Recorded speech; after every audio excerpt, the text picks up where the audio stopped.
Podcaster, insight streamers, keen-eyed, tracking the spirits as they float and fly. Spooky whispers while they search their line, bend like a portal through space and time. Every note builds tension in the haunted air. Geeks paranormal, the ghosts beware. Crowds at home watching the pulse unfold. Stories of the night in the vision was told. Dance with the phantoms, EDM embrace. Ghosts and humans share the same space. Voices in the dark, can you hear them scream? Streaming to the living in the dream. Ghost in the static, moving with a beat. Geeks paranormal, feel the night's heartbeat.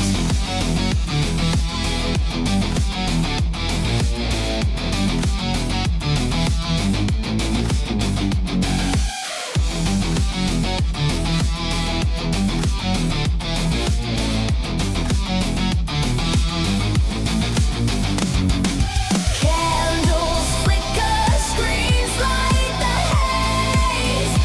Triding storm in a spectral maze. From haunted halls to the digital streams, we chase the shadows, we chase the dreams. Whispers grow, machines hum, Ghosts rise, lights flicker. heartbeat slows, darkness pulses. Are you ready?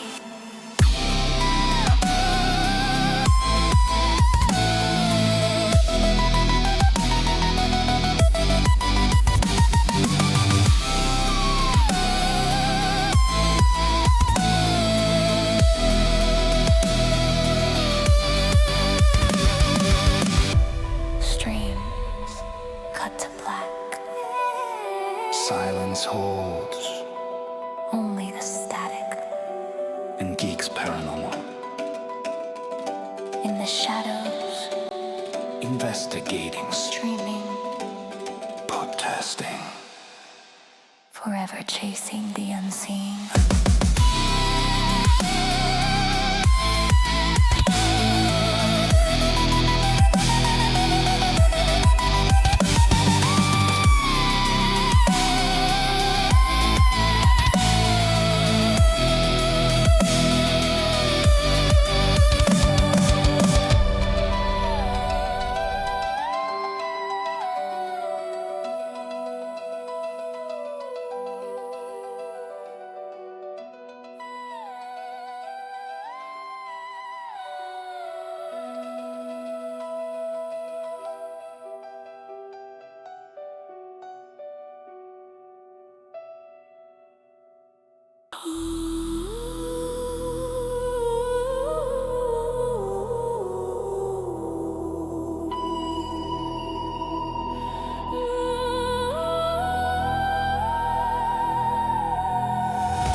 Whispers in the static,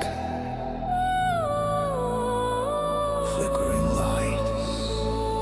The night is listening. Geeks Paranormal. Sin whites, hard to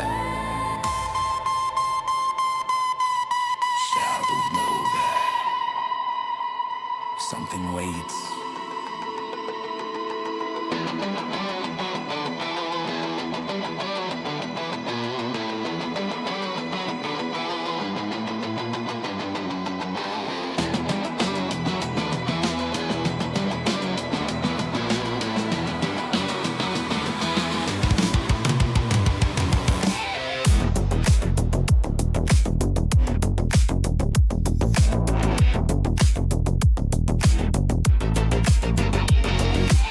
Late night signals, the sensors hum. Geeks Paranormal, hear the spirits come.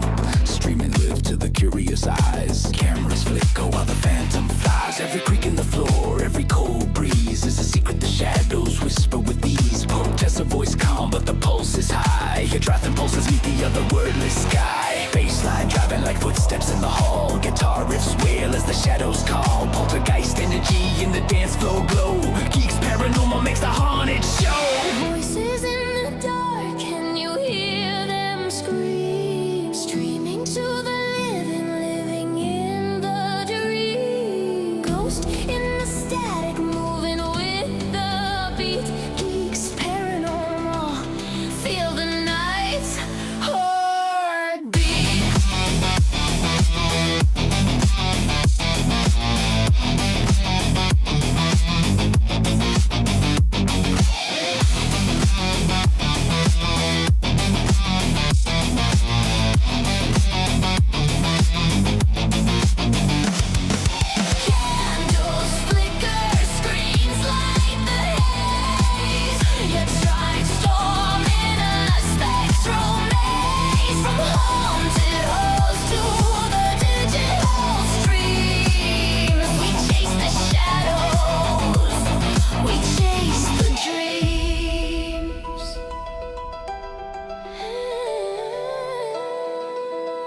infrared lights scanning the room. Spectre disappear in the EGM gloom. Part tester insight streamers, keen eye tracking the spirits as they float and fly. Spooky whispers ride the certain line, bend like a portal through space and time. Every note builds tension in the haunted air. Geeks paranormal, the ghosts beware. Crowds at home watching the pulse unfold. Stories of the night in the vision was told. Dance with the phantoms, EDM embrace. Ghosts and humans share the same space. Voices in the dark, can you hear them scream? Streaming to the living in the dream. Ghost in the static, moving with a beat. Geeks paranormal, feel the night's heartbeat.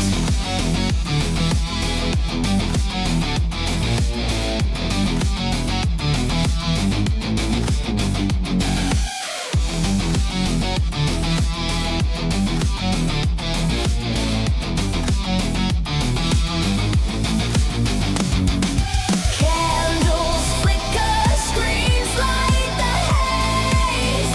Trident storm in a spectral maze. From haunted halls to the digital streams, we chase the shadows, we chase the dreams. Whispers grow, machines hum, Ghosts rise, lights flicker. heartbeat slows, darkness pulses. Are you ready?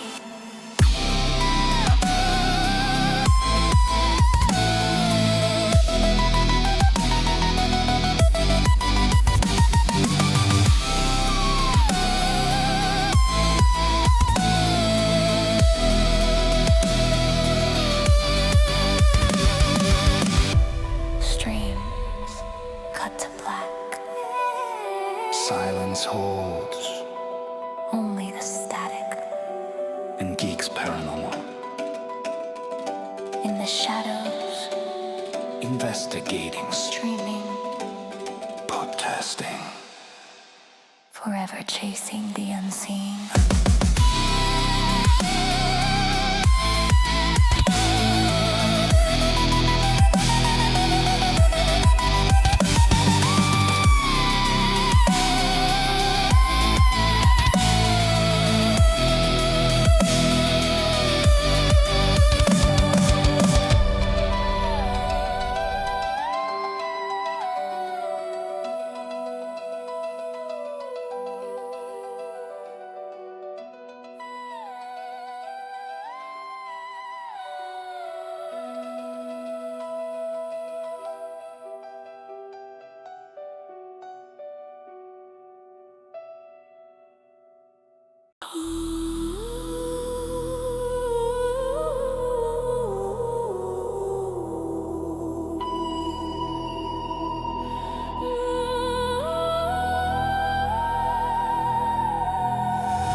Whispers in the static,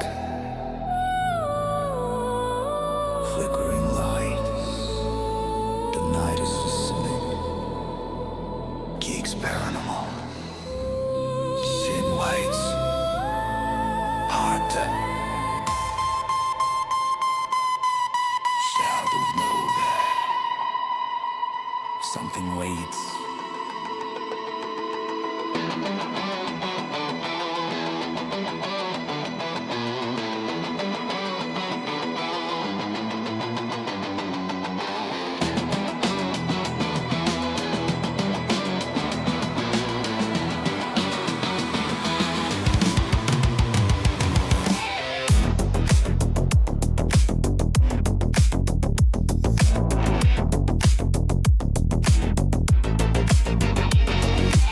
Late night signals, the senses hum. Geeks Paranormal, hear the spirits come. Streaming live to the curious eyes. Cameras flick, go up. And action. You're supposed to say the lines. Oh, is it? I gotta say that? Yes. Public service announcement. using opinions or other opinions. Fuck that bullshit. They are my opinions and my guests, no one else's. Remember, this show ain't for chitlins' ears, so listening discretion and viewing discretion is advised. This is a paranormal horror crime show, so the scenes and the sounds can be a little terrifying to those little ears and those little eyeballs. And of course, there's obviously cussing. I mean, it's me. Also, please don't do anything that these stupid ass people do in this video or this podcast. This is for entertainment purposes and for you guys to listen with your ears, consume the knowledge. And now, time for the show.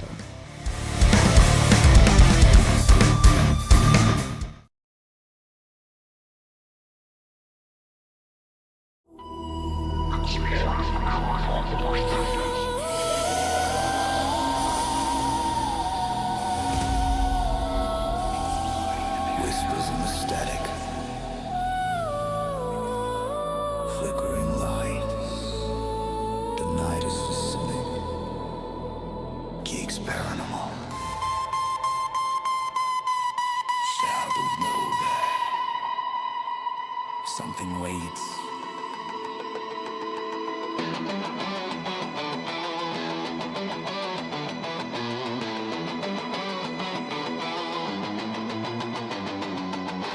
Late night signals, the sensors hum. G.E.E.K.S Paranormal, hear the spirits come. Streaming live to the curious eyes. Cameras flicker while the phantom flies. Poltergeist energy in the dance floor glow. G.E.E.K.S Paranormal makes the haunted show. Haunted halls to the digital streams. We chase the shadows. We chase the dreams.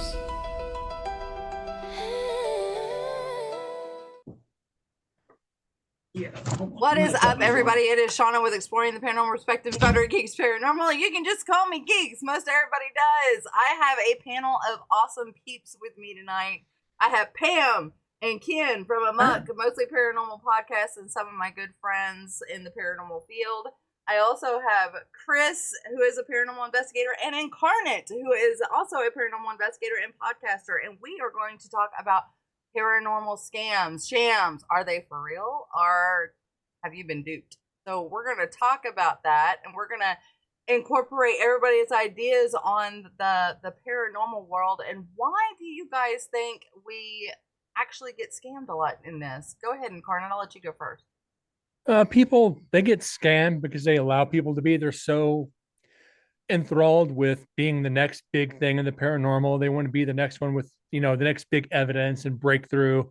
So they'll follow people blindly into anything with that chance to be, excuse the term here, they want to be the next Zach Bagans. I hate saying it like that. But That's true, though. It is it's the so truth. true. They think they're going to get the TV show. They think they're going to be the next podcast or the next, radio personality. They're going to go down in history like the Warrens or John Zaffis or any one of those guys. They think they're going to do it. They don't do it for the love of the science. They do it because they want to make a Just want the buck. fame. Cha-ching. Yep. And that's the It's all about sad the money. part. It is because it's not, whenever you're doing this kind of field, and this is just my opinion and my perspective, when you're doing this kind of field, you're doing it to help people. You're doing it to help the spirits on the other side. You're doing it to prove that there is something going on, not to get a quick buck in your pocket. Right. Yep. Yep. I Or agree with the you on other that. side, it's people want to have their place haunted, or they want to find a ghost, or so they get scammed. Like, I'll pay $1,000 so I can see this ghost, and we all know that don't happen either. It's big money for the places too. We have actually ran into local places like Airbnbs that would have us come in and say, hey, we've got this going on. Can you verify, Yeah. haunting for us? And we went in, and one of my team members, Mark, he fixed the door that was squeaking and that was swinging wrong. And we found a gas leak. We had, gave all this stuff to him, and they were really mad because their haunting stopped. Yeah. Oh, And that's yeah. because they were looking for funding. That's what the whole thing is. It's like, oh, prove it so we can bring people in to charge them exorbitant amounts at a place that's only, gas leak or something, or Yeah. there's oil, fried oil stuck in the ceiling and they're smelling all these horrible, horrible things. Or there's Gate. we ran into an electrical panel that Oh, was that just on too. the wall right next to their bed, and it was pouring EMF. Mhm. That's Oh what I my ran to a God. lot of residentials is take the EMF meter. First thing I do is go to the thermostat. If the bedroom's on the, other side of the kitchen or the thermostat, it's like, you got EMF poisoning. Move your bed. It's like, Yeah. you're not haunted. Yeah. That's right. Especially if you've got older appliances, refrigerators, and the stoves for sure. Older house, definitely. Yeah. That wiring is nuts, not insulated. Uh-huh. Panels What get do you guys think overloaded. about the conventions and stuff that are scamming people? Have y'all ran into any of those? Oh, yes. I think they all pretty much do. Now, are you familiar with the Tombstone incident? Tombstone. It was Uh, there was a Birdcage. paranormal convention that was called it was a paranormal investigation event called a haunting at Tombstone, and a bunch of people apparently spent a lot of money on going out to see this. And when they got there was no reservations done for them. There was no event going on. The place that was supposed to be haunted was not haunted. And I think 100 ticket buyers arrived in Tombstone for the event, only to find that no lodging, meals, or attractions had actually been booked or paid. Yeah. Yeah. Was it not haunted, or did they just not that too? I'm sorry. No, they were doing a convention or an investigation, and they didn't. They paid for it because somebody was putting it on, and they got out there and there was nothing. Okay, I was gonna ask, did they actually not just catch anything, or was it just like a normal house and they just claimed it was haunted? No, there was no lodging, nothing. They got to Tombstone and there was nothing. Wow. So they just showed up and there was crap. Wow. Mm-hmm. Oh, it was a non-existent event.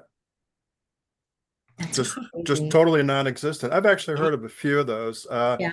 And some of my friends who actually do run some haunted venues, they've already called out and people saying, hey, through Facebook or media or whatever, they're like, hey, if anybody bought tickets to this, you're being scammed because I'm not hosting anything. So yeah, and that's very frequent, especially the past maybe two, 3 years. I think that was Robin who did that one. Up at I think it was Ashmore that might have happened to, or maybe Rhodes Hotel. They're like, if you bought tickets to this thing, there is no event. Seems like it was Ashmore. What's that? Crazy. Seems like it was Ashmore, if I remember right. I think it was Ashmore. Yeah, it's like, oh my goodness. I've heard something about Ashmore. I don't remember what, but I remember seeing something about that. Yeah, I don't remember. It was absolutely, and to know somebody that actually was being, the person that was supposed to be putting on the event is kind of crazy. This person that was supposed to put on the event was going by Cara Malone or London Night. So I'm putting that name out there for a specific reason because apparently this person goes by many different names and does many different kind of investigations and stuff like that and gets so much money off of it. But nobody's been able to pin her on it because she has so many different aliases. And it's like, apparently she's based out of New York. But I don't know. I was actually supposed to do an interview with this person. I wasn't going to call him out, but I think I need to. I feel like I need to because can I be there? You're here, right? Maybe off stage and just bring us on. I know, right? Well, after researching, because you guys, if you go out and you actually do your research and actually look up stuff like you're supposed to, don't just look up one different place. Look up several different places, several different websites, several different things that you can find. If you have somebody that's in the police force and can do some research for you, have them do that research for you because you've got people like this that have done scams where they've spent $300 for 100 tickets. Guys, do you know how much that is? A lot. That's a lot of flipping money. That's a lot of 30 money this grand. person pocketed. Yes. And no event, nothing happened. All these people ended up losing out and could not get their money back or anything off of it. And It reminds me of, I can't remember the group, Ghost Hunt I got USA. music in my ear. Oh yeah. I heard about that, but I haven't really researched that one. What's the deal on that one? And they just eventually went under, but they were charging people like 100, 200 bucks to get into places. They tried the Abbey in Colorado, and they were trying to charge like 200 bucks a person, and I laughed at them because, well, of course, I know the caretaker there, so I could get in free Right. anyway. But I just laughed at them, and because he would charge 70 bucks a person, and then they pocketed Oh all the my money, God. but they just stopped doing events. Oh, I don't my mind God. paying for places, you know, Yeah, but I'll contact like the caretakers, the docents, Mhm. all the people directly. If it's an event, I'm contacting the location yeah, directly. yeah, It's and like, that's it. yeah, That's it's every it. time. And I they got were bringing in groups of like 40 people. I got scammed the last previous team I was with, or the team before the team I was with, the director. We were going to do Nevada State Prison, Ooh, 3 nights, and 125 a night. oh, It's over 1 million square feet, so you're not going to get, yeah, that's nice. That's tangled nice. up with the other team members. Like a week before we all left, he pulled the event. And no It's money. like, and he's like, "Well, no refunds." It's like, excuse me, and he left town. So called the docent of the prison. Told her what happened. She goes, "How many of you can still make it?" It's like everybody. She's like, 125 each for 3 nights. I told her the whole story. So she 125 per person for 3 nights. Woo. They took the loss because we had booked it and the director screwed us out of the money. That's awesome. Oh my So she's Wow. like, and I've investigated it 5 times. Not that you got screwed. That's cool. I made good friends with him, but after that, the 2 teams I was with, 2 directors, scammed the entire team out of money. So it's like now I fly solo. It's What like are the no. names of these Yeah. directors so people know not to trust them? Do I want to put their names out there? One was Vegas Valley, formerly Vegas Valley Paranormal, was Barry Barry. The other was Nevada Paranormal Task Force, guy by the name of Chuck Cleanis. Wow. I Y'all know need to that be careful. it's Chuck. He's gone. I don't even think he does anything in the paranormal anymore. And Barry, he does mining now in Arizona. So it's like, don't Interesting. have to worry about any of them. See, that's the sad thing. A lot of people you think you can trust and you think you know them, and then they just turn around and just right in the back. And it's like, what the hell?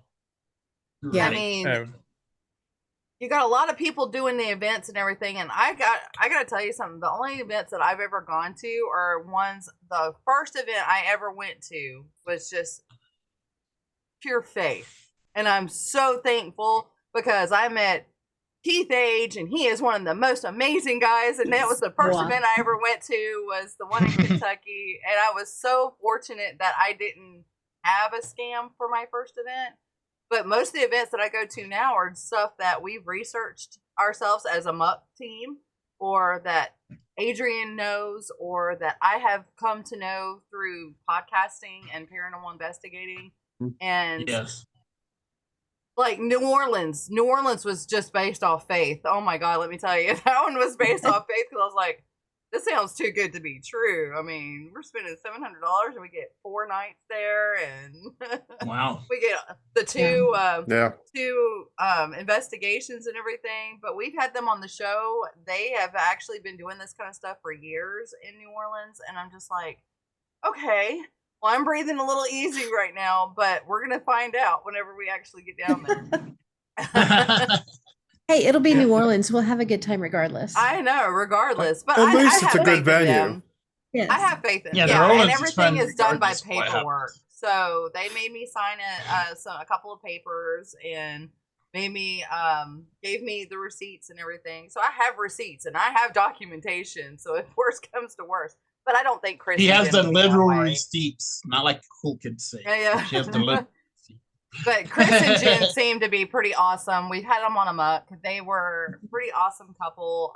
They've actually contacted me personally on many occasions to verify everything and to make sure I was set and everything was good to go. So I highly recommend the New Orleans Paranormal Convention. Plus If some of the nobody other has people that gone. are coming, you know. Oh, I know. You got Patty Negri coming. You got Yeah. Father. God, I can never remember the name of that father's name.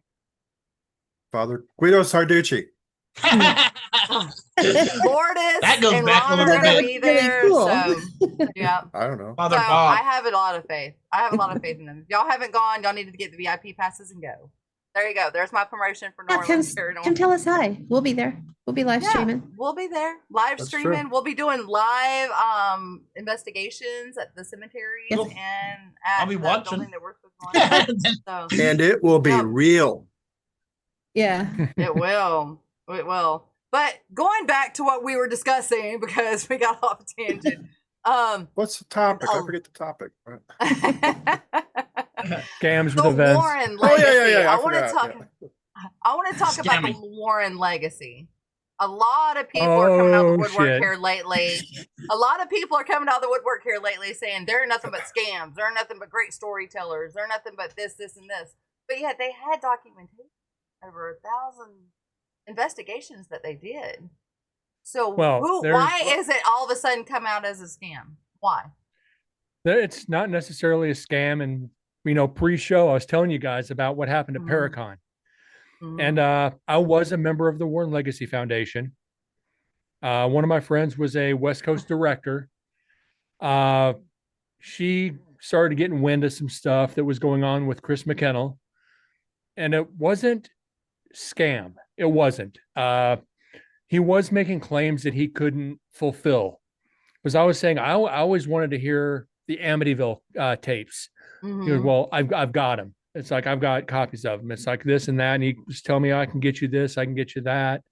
Just got to give it time. You've got to put time in the group. So I built my way up through, for about a year.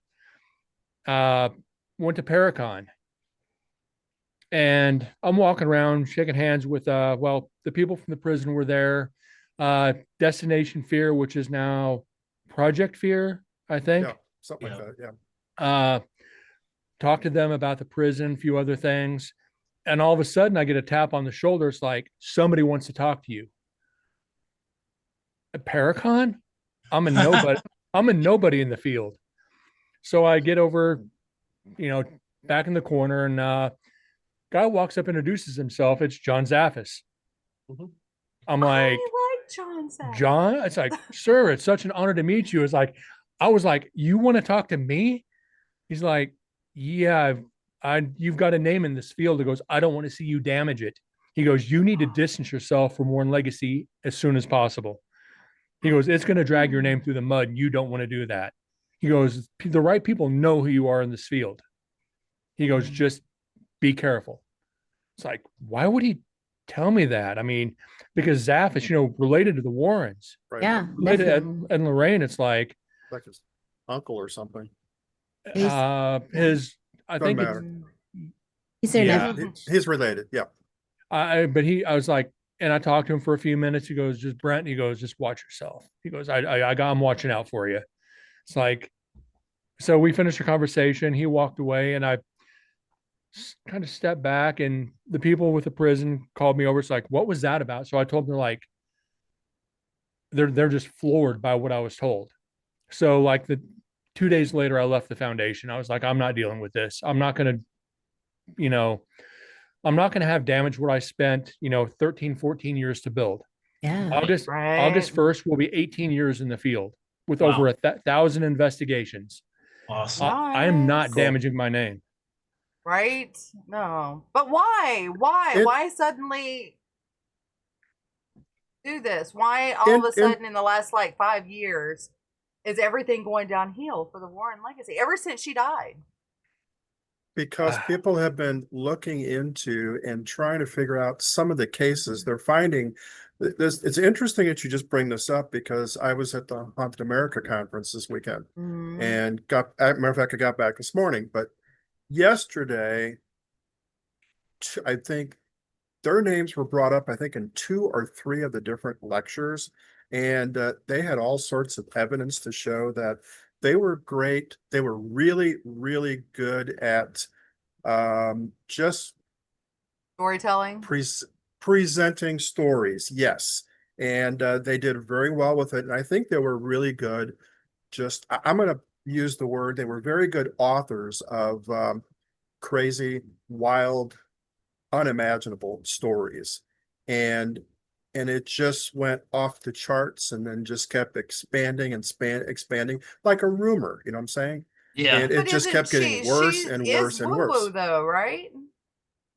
They didn't bring that up whether she really was or not. I think they say she was, but people are now saying not as much as you think. Could could And it he be? would And I'm just playing devil's advocate. Could it be just because they're gone now? People are like, now they I can't think defend that's themselves. it. that could be as well. So Well, now I I can think say it's sad they're that they're not here. lying. Yeah. They're But you telling also stories. got Incarnate that talked to John Zaffis himself, and John Zaffis is a very Exactly. nice That's what guy. I'm I've saying. talked to him myself too, and if he's saying distance yourself, then what does he know? I Come on, Well- John. What do you know? Chris is, the grandson. He did help on cases and all this and that, but he was, I don't want to say outcast from the family, but they put distance between, Ed Lorraine and Chris. Because Chris isn't even living in America. He's living, Brazil, or he moves all over the place. But I don't Yeah. think he's living in the States right now. He hasn't No. for years. Yeah, I So saw- is saw it something on him not maybe too long that part of the family that people are trying to distance themselves from, or because But I would hate to for think years- all these years that they were out there helping people and then just come to find out they were conning people. I would hate to find that out all these years down the road. But also remember, Andrea Perrin, Conjuring case. Yeah. She said what happened in the house was far worse than what was in the movie. Yeah. Right. If you can get through her books, which it's painfully drab. If you can get through the books, it explains a lot of what happened in the house. So it's Interesting. So they you take it with a sugarcoated grain of it pretty salt. much. They under embellished it. In the Oh my movie? god. No, in the movie they under embellished Okay, a lot of yeah. the stuff. Yeah.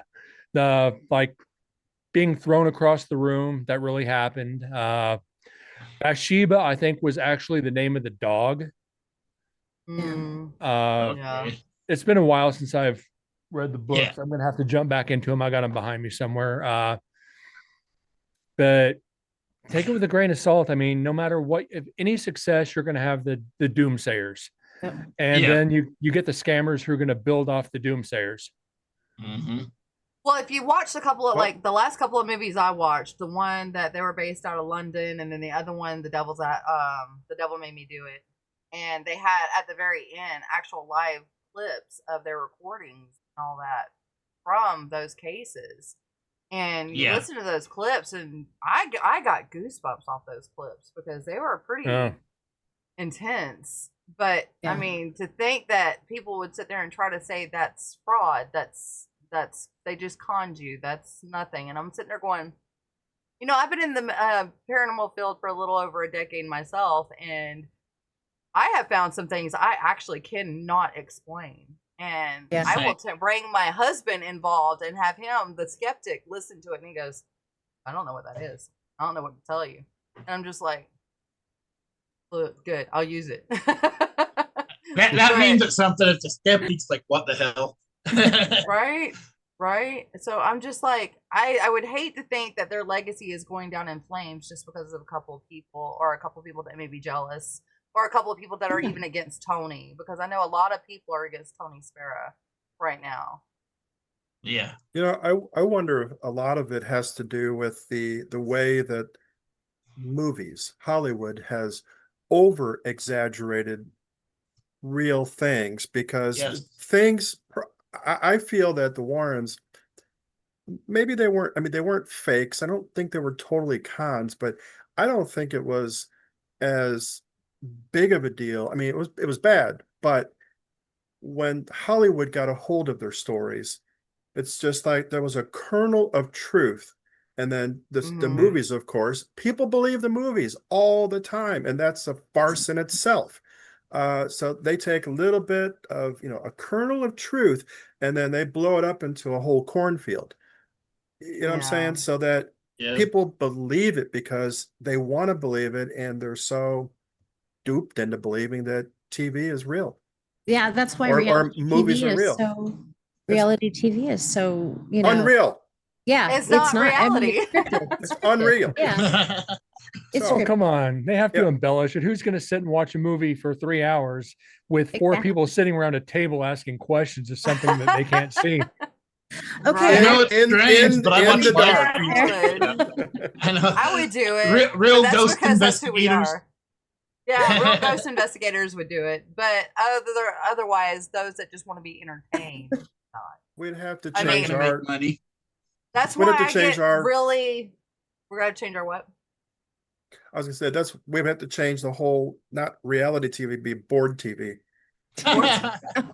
Well, that's TV why I escape really stress the difference between ghost hunters and investigators, because those like us, we do the research, we look into it, we actually watch the footage minute by minute, sometimes that same minute for an hour straight trying to figure out what's going on, or an image for 4 days straight trying to figure out what's Yes. going on. Who would do something like that? Oh, yeah. I don't know. But then you have Or the a ghost hunters that five-second just go out for the EVP for 2 thrill. hours. Or Tested. look at Pythian Castle. We spent a good 45 minutes trying to recreate one situation and ended up being able to recreate it. We were able to disprove what was caught on film. So yeah. I've Yeah. spent 2 hours investigating the same 30-second audio clip, trying to break it down different ways. And you're just sitting there running through different filters, different, tones and pitches and pass throughs. And it's like going, Up, down, background noise. I've done it. Oh, yeah. I've done it on Oh, yeah. stream, and my viewers are like, "Brent, try this, try this, try this, try this." And it's like Yes. everybody's entertained by it, but it's also like, Right. It's So they're the money maker. We do that. Yeah. That's how we make money.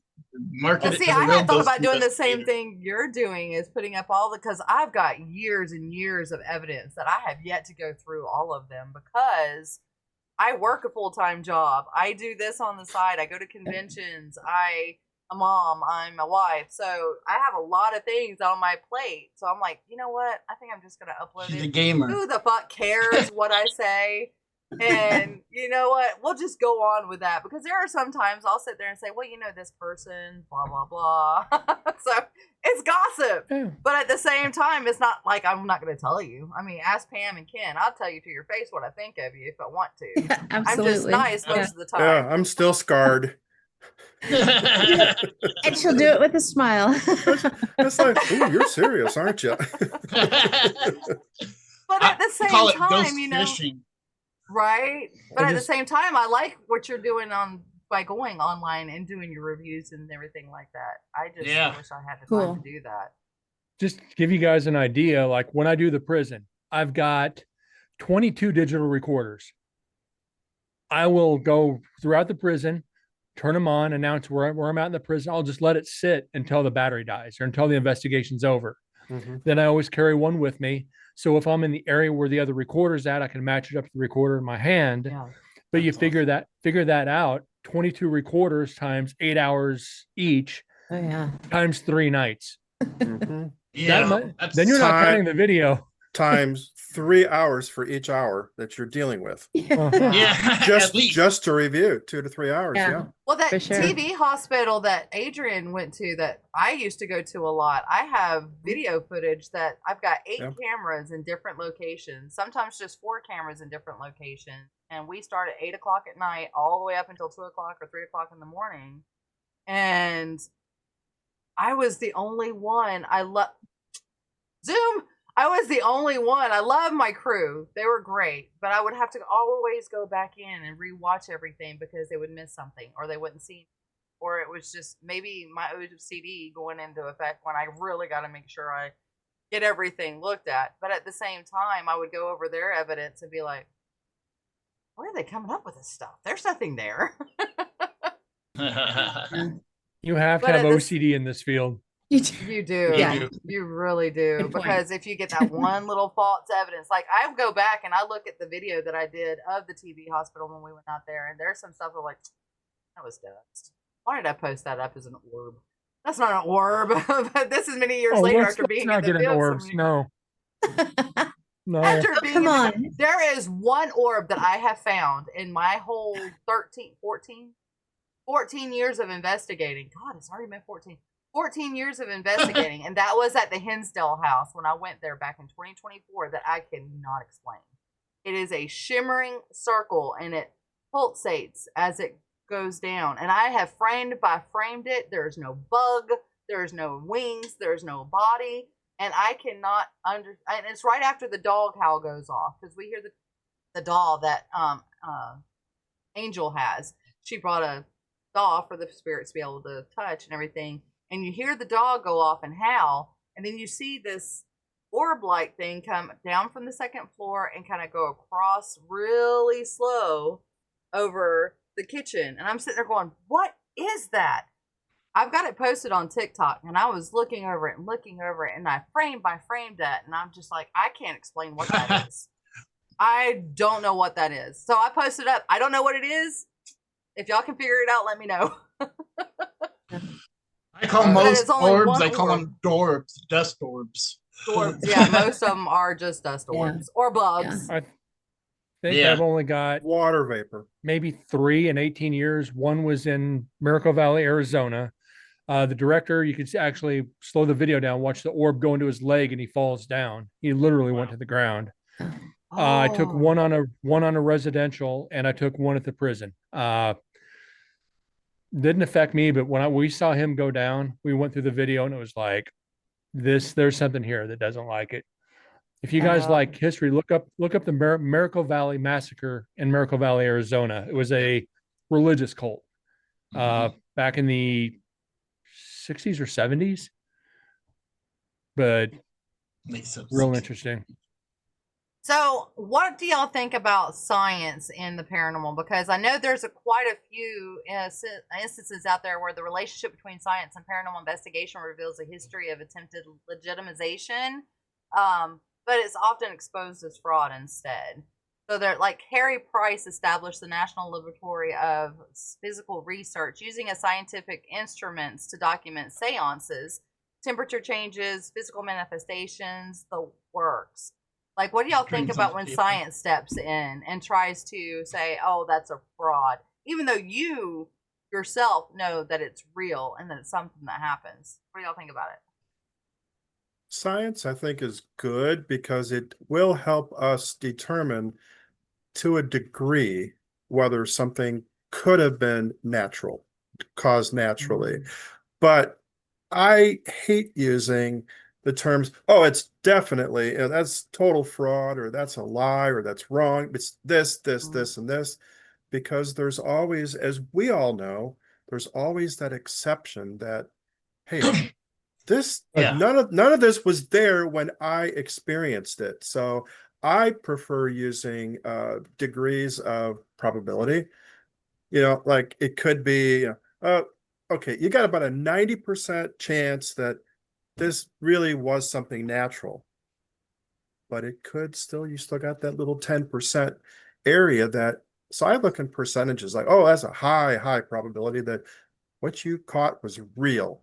Or, and which then it's the opposite. It diminishes that, no, it could have been fake, but 10%. That's like when I argue, you were talking about that picture, 4 days, 40 hours that. And we can't find anybody, and we actually compared it. Yeah. That was at the Missouri State Pen, and this image of a person shows up in the gas chamber.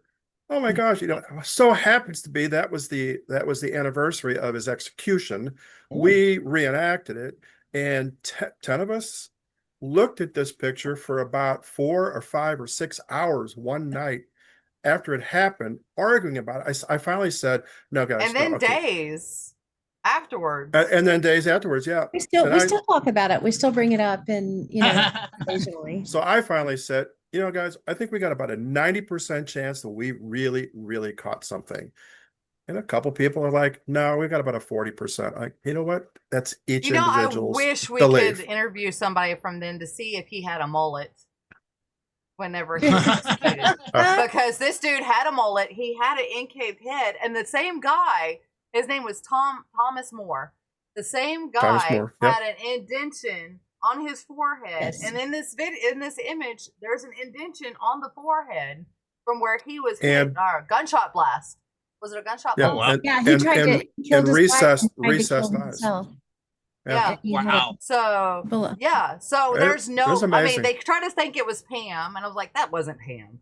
Then they That tried was to totally say it was not another Pam. chick, and it was like we could stand there, and there was no other. I mean, there were so many people standing around that thing, and only one person shows up in the image. I mean, I wasn't come even on. in there at the time. I had walked out and was sitting on the Most, bench with the most people were out in the outside. security guard. Yeah. That's Yep. interesting. It's So I cool. think Manny it's Harlem- so individualized Yeah, for science to be used, because I experience it because I happen to be attuned to that certain place. Whereas if I take Pam to the Abbey, she might not experience a damn thing, but I'm catching everything. So I Yeah. think it's so her instruments aren't going to catch anything. But my instruments might, because they're like, oh, we like Chris, we're going to set off his crap. And So Manny Harlem So I in think the it's chat so said can't individualized. quantify everything. yeah, exactly. That's a good way to put it. Thank you. You can't. And if you look at things scientifically, that takes the scientific method, right? If you're going to follow the steps of science. And that is so hard to do because it's such a subjective field. There's no solids. You can't repeat things constantly. They don't do it. They're on their own time, you know. Yeah. Because with scientific method, you make the observation, which you can do, maybe not. It may not be there at the time that you're looking at it. You know, you ask the questions, you form your hypothesis, you do all of these things, you conduct experiments with it. But what if it's not there when you go back to you just can't, it's not repeatable. It's not reliably repeatable. Well, because they're And not that's circus what- clowns. They're not Science. there to entertain us. They're there for us No. to find out, you know, is this something that is really occurring? Is this something that is going on? Is there another side to the paranormal that we are trying? There is no expert in this field. I hate to say and bust your guys' No, bubbles there's out not. there that think you're experts. You're not an expert in this field because it still, to this day, cannot be proven. You know? No. You have experience, It's- not expertise. Wait, Incarnate, Correct. you got something to say? Correct. Come on. Funny you say that. I hope I didn't delete the website. I've got like 200 bookmarks on the paranormal. One of the links was, it's time we acknowledge there are certain experts in the field.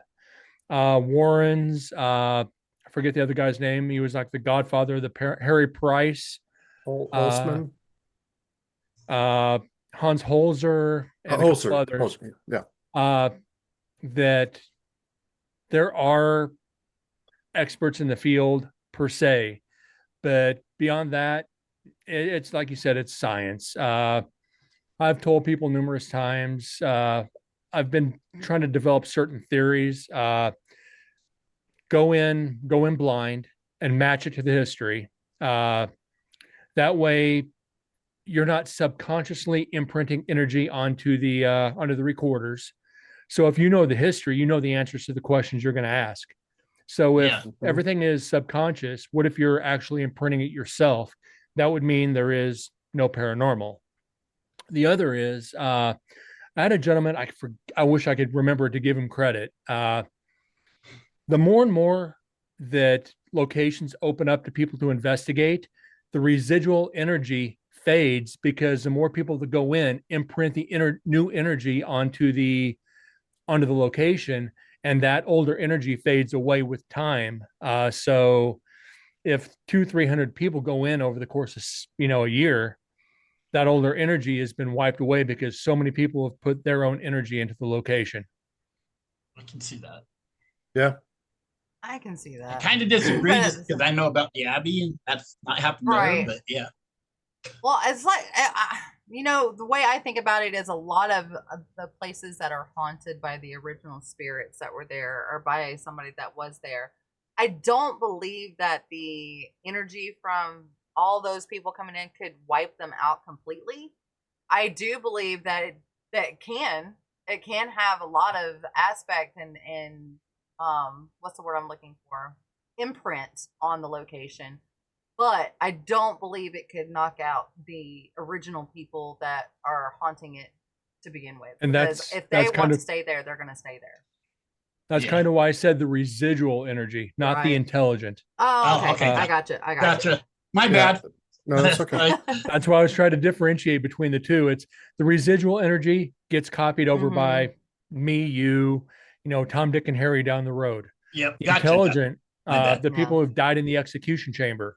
There's 3 spirits in Nevada State Prison that will, or 4 that will not leave. You can sit down and have conversations with them. Wow. I've got We gotta go to EVPs Nevada, that- y'all. Right? Oh, absolutely. NSP is, well, there's the prison next door, which is they shut down to remodel. They're trying to retake over the upper yard of the old prison and bring it up to code for, you know, more prisoners. Then you got the original part of the prison, which you never have a bad time. Right. Problem is you got to How close limit is that to Vegas? It's an 8-hour drive. Okay. My sister lives in Vegas. That's why I was asking. There you Yeah, go. then you just go 4 hours away and go to Goldfield. Right. Oh, y'all, we gotta plan to go to Nevada and Arizona. I've got no more connections to the Goldfield Hotel, and I wouldn't send you guys in there now anyway because they've let so many people in. It's not haunted anymore, and I hate it. It's that was one of the best ones. You know, I've got actually a piece of wallpaper from Elizabeth's room. Ooh. I knew one of the caretakers. She was a good friend of mine. God rest her soul. I've investigated the hotel probably 15 times.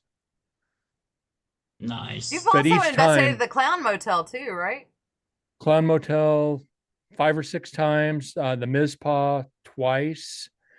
I did one of the mines in Goldfield where I actually went like 700 feet underground. That's crazy. Oh, I don't recommend that because you have to climb down, then climb out. Yeah. And after the earthquakes, it made the mine unstable. So yeah. Hey, Shaw, I just messaged you that picture. Hold on 1 second. Be right back. Found it if you want to look at it. Oh, yeah. Well, whenever he comes back, we'll pull it up. Manny says, I think people can take energy with them. In ufology, they call it the hitchhiker effect. Yes. Yeah. Yes, you can. Yes, I've done that by mistake when I've forgotten to. Yeah, you totally can. Shut myself off from the energy, if you will. Yeah. Disconnect. It can be a little discerning whenever something like that happens because you don't know what's going on. You don't know what's happening to yourself. I think I brought it home. Whenever you finally pin it down, it's like, oh, shit. I got a story about a hitchhiker. I do have a story about a hitchhiker. I belong 42. To this. Yes, exactly. And hold on. And here's my towel. Keep it with me all the time. There you go. No, I was part of a metaphysical group, Springfield, Illinois. Oh, there's the wallpaper. Oh, cool. Oh, look cool. at nice. It's like the shape of a t-shirt. It is. That's what I was thinking. That's actually how it came off when I ripped it off the wall. That's wild. Oh, that is wild. Go ahead, Ken. I'm sorry. Right off their back. No, that's okay. Anyway, metaphysical group, Springfield, Illinois. Went there for years and years and years, but we would go to individuals or the members, individuals' houses for like a lunch once a month or just to get together and just do our thing. And went to this one house, and I always would get off the highway and I would always go to the right. But for some silly reason, I was kind of in a fog.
serial killer Carol Cole. He's one of the ones stuck in the execution chamber at the prison.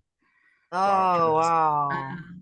Okay, guys, we're back. Then I am so sorry. I don't know what happened. He shows the picture and then everything crashed. Go figure. I told you this stuff was active. When I mentioned the name Hitchhiker, it's like, oh my God, everything's going to hell. Right. I know. All right, Ken, you can now continue with what you're talking about. Okay, let's see. You Well, turned anyway, I had turned left. Okay, I turned left, and about a quarter mile down the road, there's the railroad tracks, and I don't remember ever crossing a railroad tracks to go to this person's house. So I crossed over. I'm like, this isn't right. So I turned into a driveway. There's a farm there, and backed out. Went back over the tracks. Started going the other way, and my GPS starts yelling at me. Damn it, you're going the wrong way. Turn around. You know what I'm saying? I hate that lady. She's a pain. But so I turned back around, went back over the tracks and followed that route. I get to the to the home. We have lunch and everything. And the whole time I didn't think anything about it, but I kept seeing shadowy things by the door in different areas. Finally, we're all sitting around starting our session, just our chat session, and lady across from me, it was her home. She goes, Ken, who'd you bring with you? I'm like, what do you mean? Because my back was now to the front door. She goes, oh, there's movement right behind you. I'm like, really? And then I realized, because I got ice cold, apparently the person ended up standing right where I was sitting, same spot. And I'm getting what they call it, the cobweb effect and everything else. My temperature is dropping significantly. And I'm like, I don't know who the hell it is. Well, how did you get here? Why that question came up, I have no idea. How'd you get here? I said, well, it was weird. I took a different route over here, went over railroad tracks.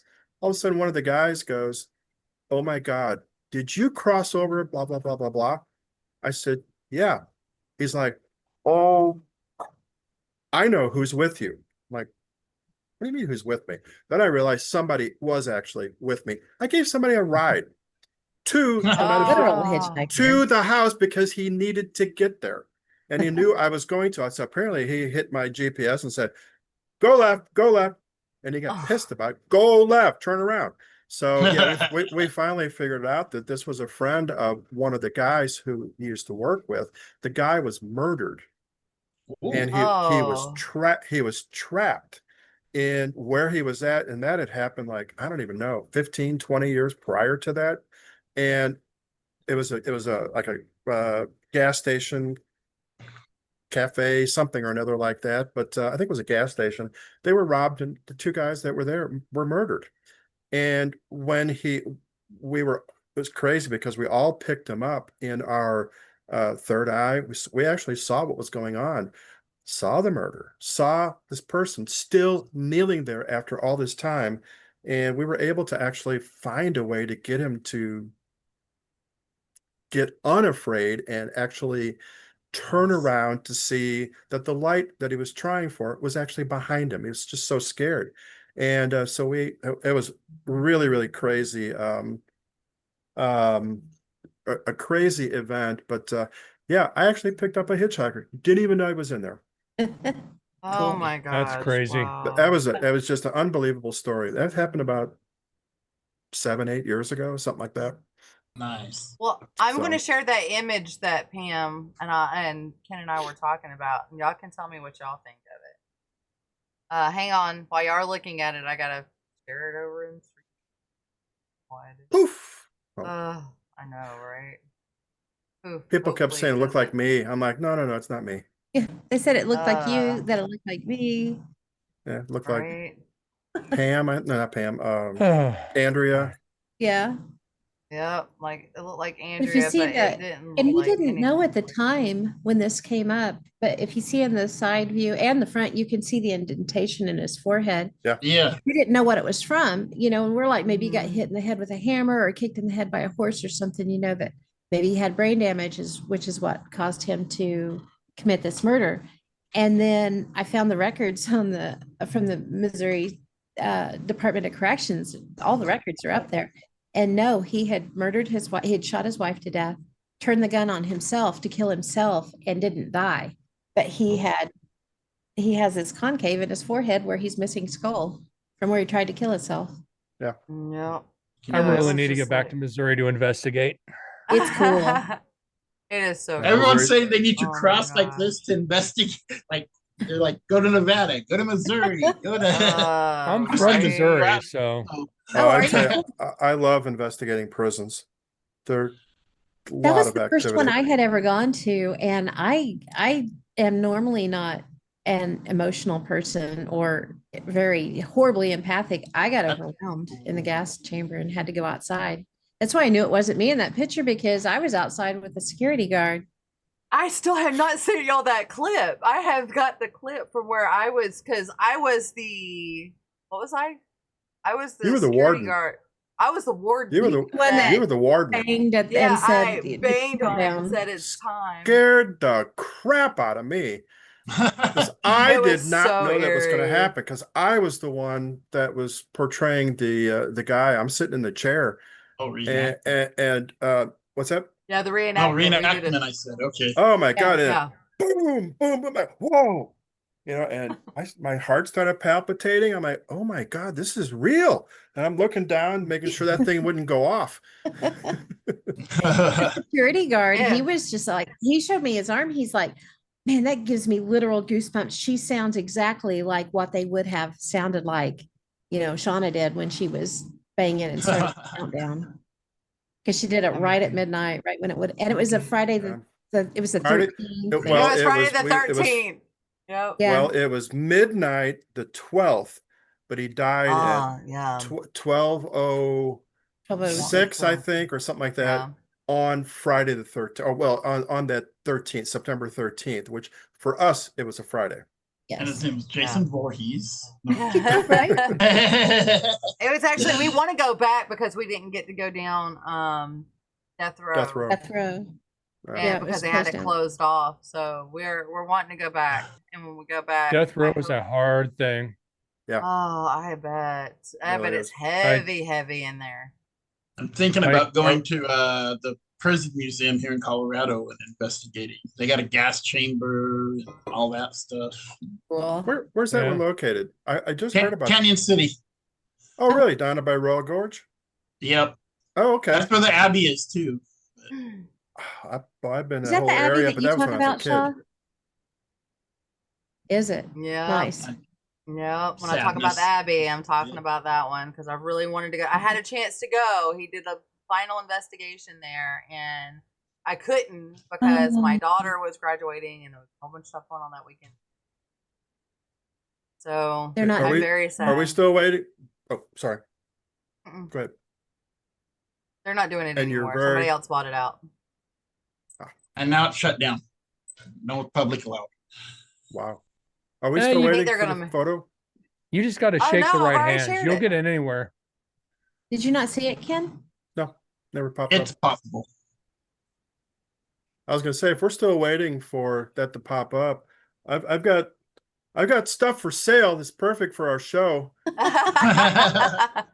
So I have the original Santa hat from The Nightmare Before Christmas. If anybody wants to start bidding, Oh, $5. So back to the Not gonna scams take and red oil. flags, the hotel Oh, go ahead. reservation fraud. So that is probably the most widespread. So this is how it kind of works. Fraudulent brokers contact you claiming to offer special convention hotel rates. They create legitimate looking websites, use official sounding company names, and even reference the actual convention. You book your room, provide your credit card information, and think you're all set. But when you arrive, the hotel has no record of your reservations. Has anybody in here gone through that? Not with a No. Paracon, but with just tickets to an event. Yeah. yeah, tickets to an event. Yeah. Wow. Yeah. The only time I've really seen that otherwise is like world's largest ghost hunt. People pay tickets for locations and they end up having to cancel, but usually with world's largest ghost hunt, you get refunds. So Yeah. never really Well, saw a usually with scam with that. conventions, if you're going through the actual convention website, but like this said, it's like looks like the website. So, guys, always Hey. make sure you're checking the websites, because if it has some kind Triple of little check. doodly dad at the top that's not the same name as that convention name, we're probably going to a scam site. Unless they tell you for sure in like a paragraph or something before you book, it is going to take you to an external site. This is the site that is going to take you. Don't just go to a website. Yeah, that you're don't not familiar follow, with. don't click through emails for sure. Oh yeah, the email scam is the biggest. Don't. Yeah, it's huge. We can offer you a 50% discount on this convention. Don't believe it. Go to the convention website and ask them if it's a legit thing before you actually click on that. Because you click on that, I know a gets convention bots, that you can for malware. sure know it's not fake and you won't get scammed. Yes. You want to talk about that one? We can. Go ahead. Yes, Saturday, August 8th in Caney, Kansas, we have a free paranormal convention. This is our 8th year of doing it. We have speakers, we have panels, we have an entire day of fun. We have food trucks. It's all free to the public. Everybody, we have people from the 4-state area come in that are big in their field in the area. We've got, all 3 big camps. We've got ghosts, we've got UFO aliens, and we've got cryptids. And it's fun. It is Shaw, fun. how many years have you guys been coming? Oh, I've This been will be my coming 4th. for 6 So it'll be years. Shaw's 5th? 5th or 5 or 6? No. I think because Yeah. I was going 2 years before everybody started coming. So it was, it's been about 6 years. Holy So, shit. yeah, it'd be 6 years then. Yeah. Isn't that crazy? Damn. That It's is fun. crazy. It is And you a lot of won't fun. be out any money because we don't charge. No, Hey, the but only I'll thing sell that's people- charged is the I'll food, sell people but the tickets. food is worth it. The food is so worth it. That Right. taco truck y'all had last year, oh my God. Yeah. I love the guy we're that not was gonna in be able to it. have them this year. Why? They got booked somewhere else. Yeah, but we have another taco truck, and they're really good I too. hope. Oh, good. Good. I hope they got the great personality like that guy had because he was pretty awesome. I know. There is also attendee list scams. Some exhibitors and vendors, scammers pose as event organizers and offer to sell attendee lists for marketing purposes. Exhibitors pay hundreds of thousands of dollars for these lists, which are either completely fabricated or stolen from legitimate sources. This results in data breaches, financial loss, and damage to convention's reputation.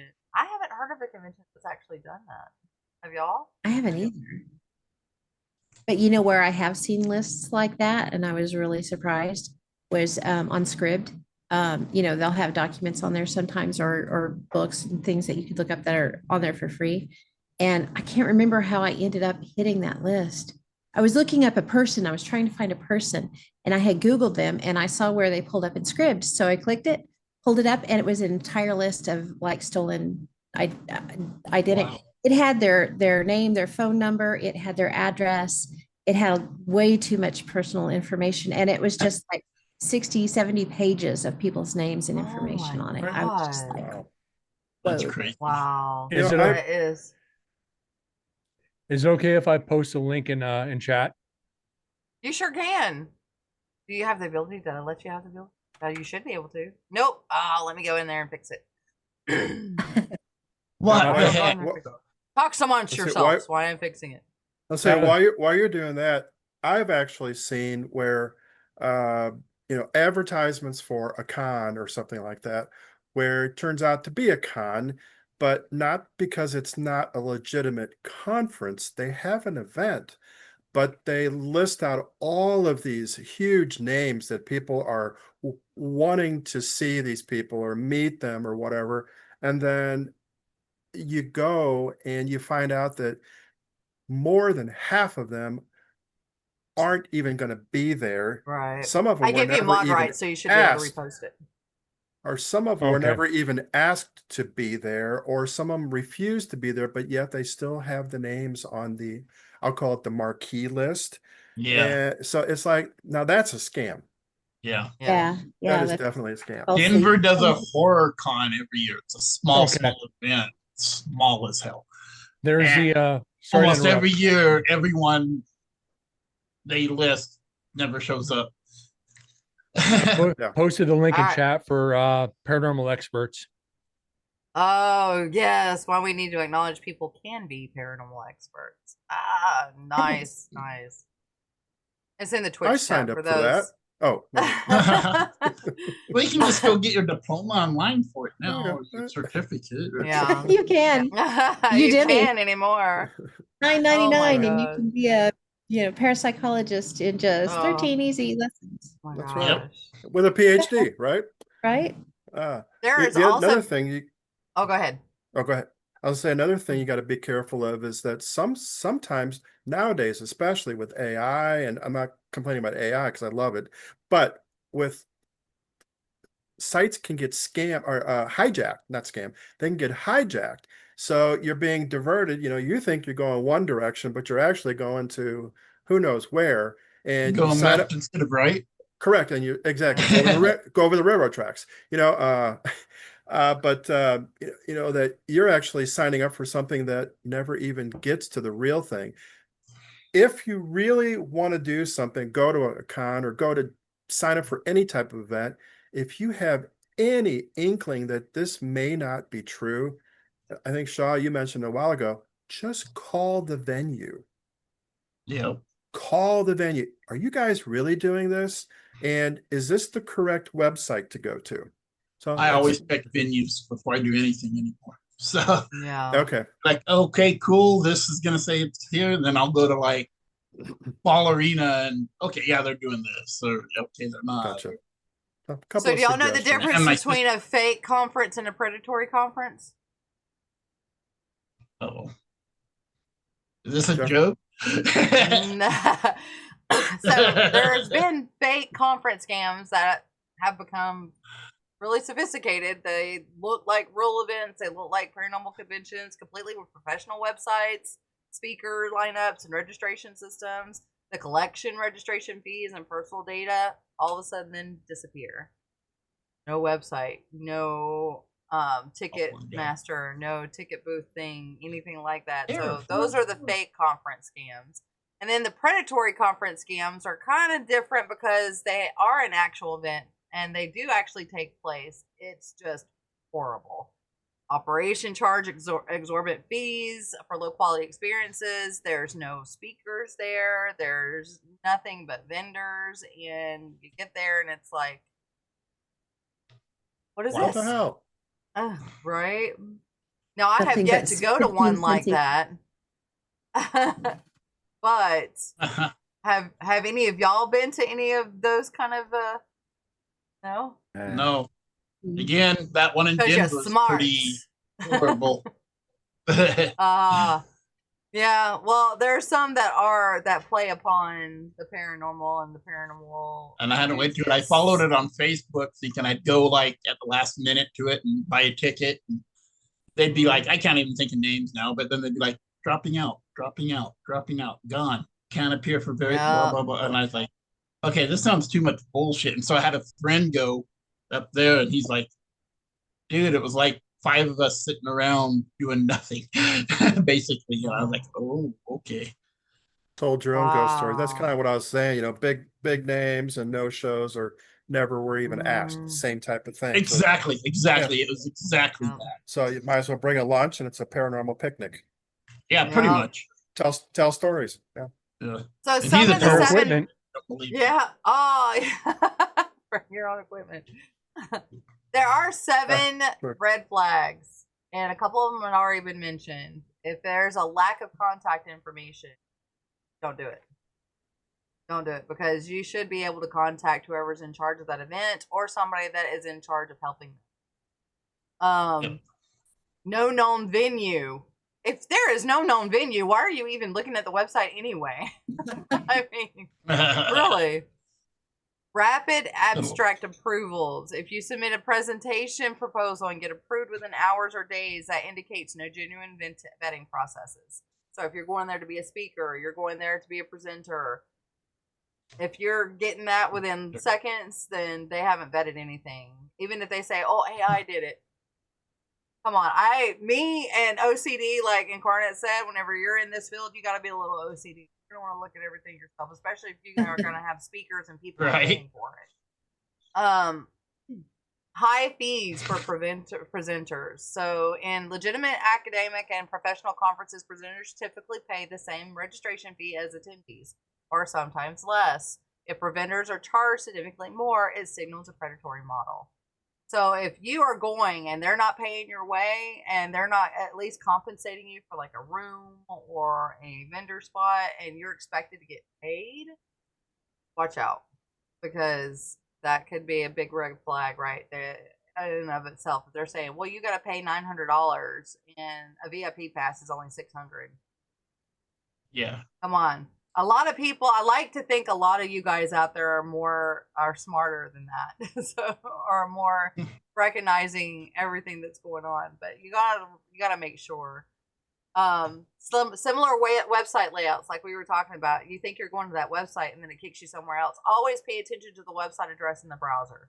If you're going to that website, say my website, Exploring the Paranormal Perspective, and it goes Exploring the Paranormal Perspective at blah blah blah. That's not my website.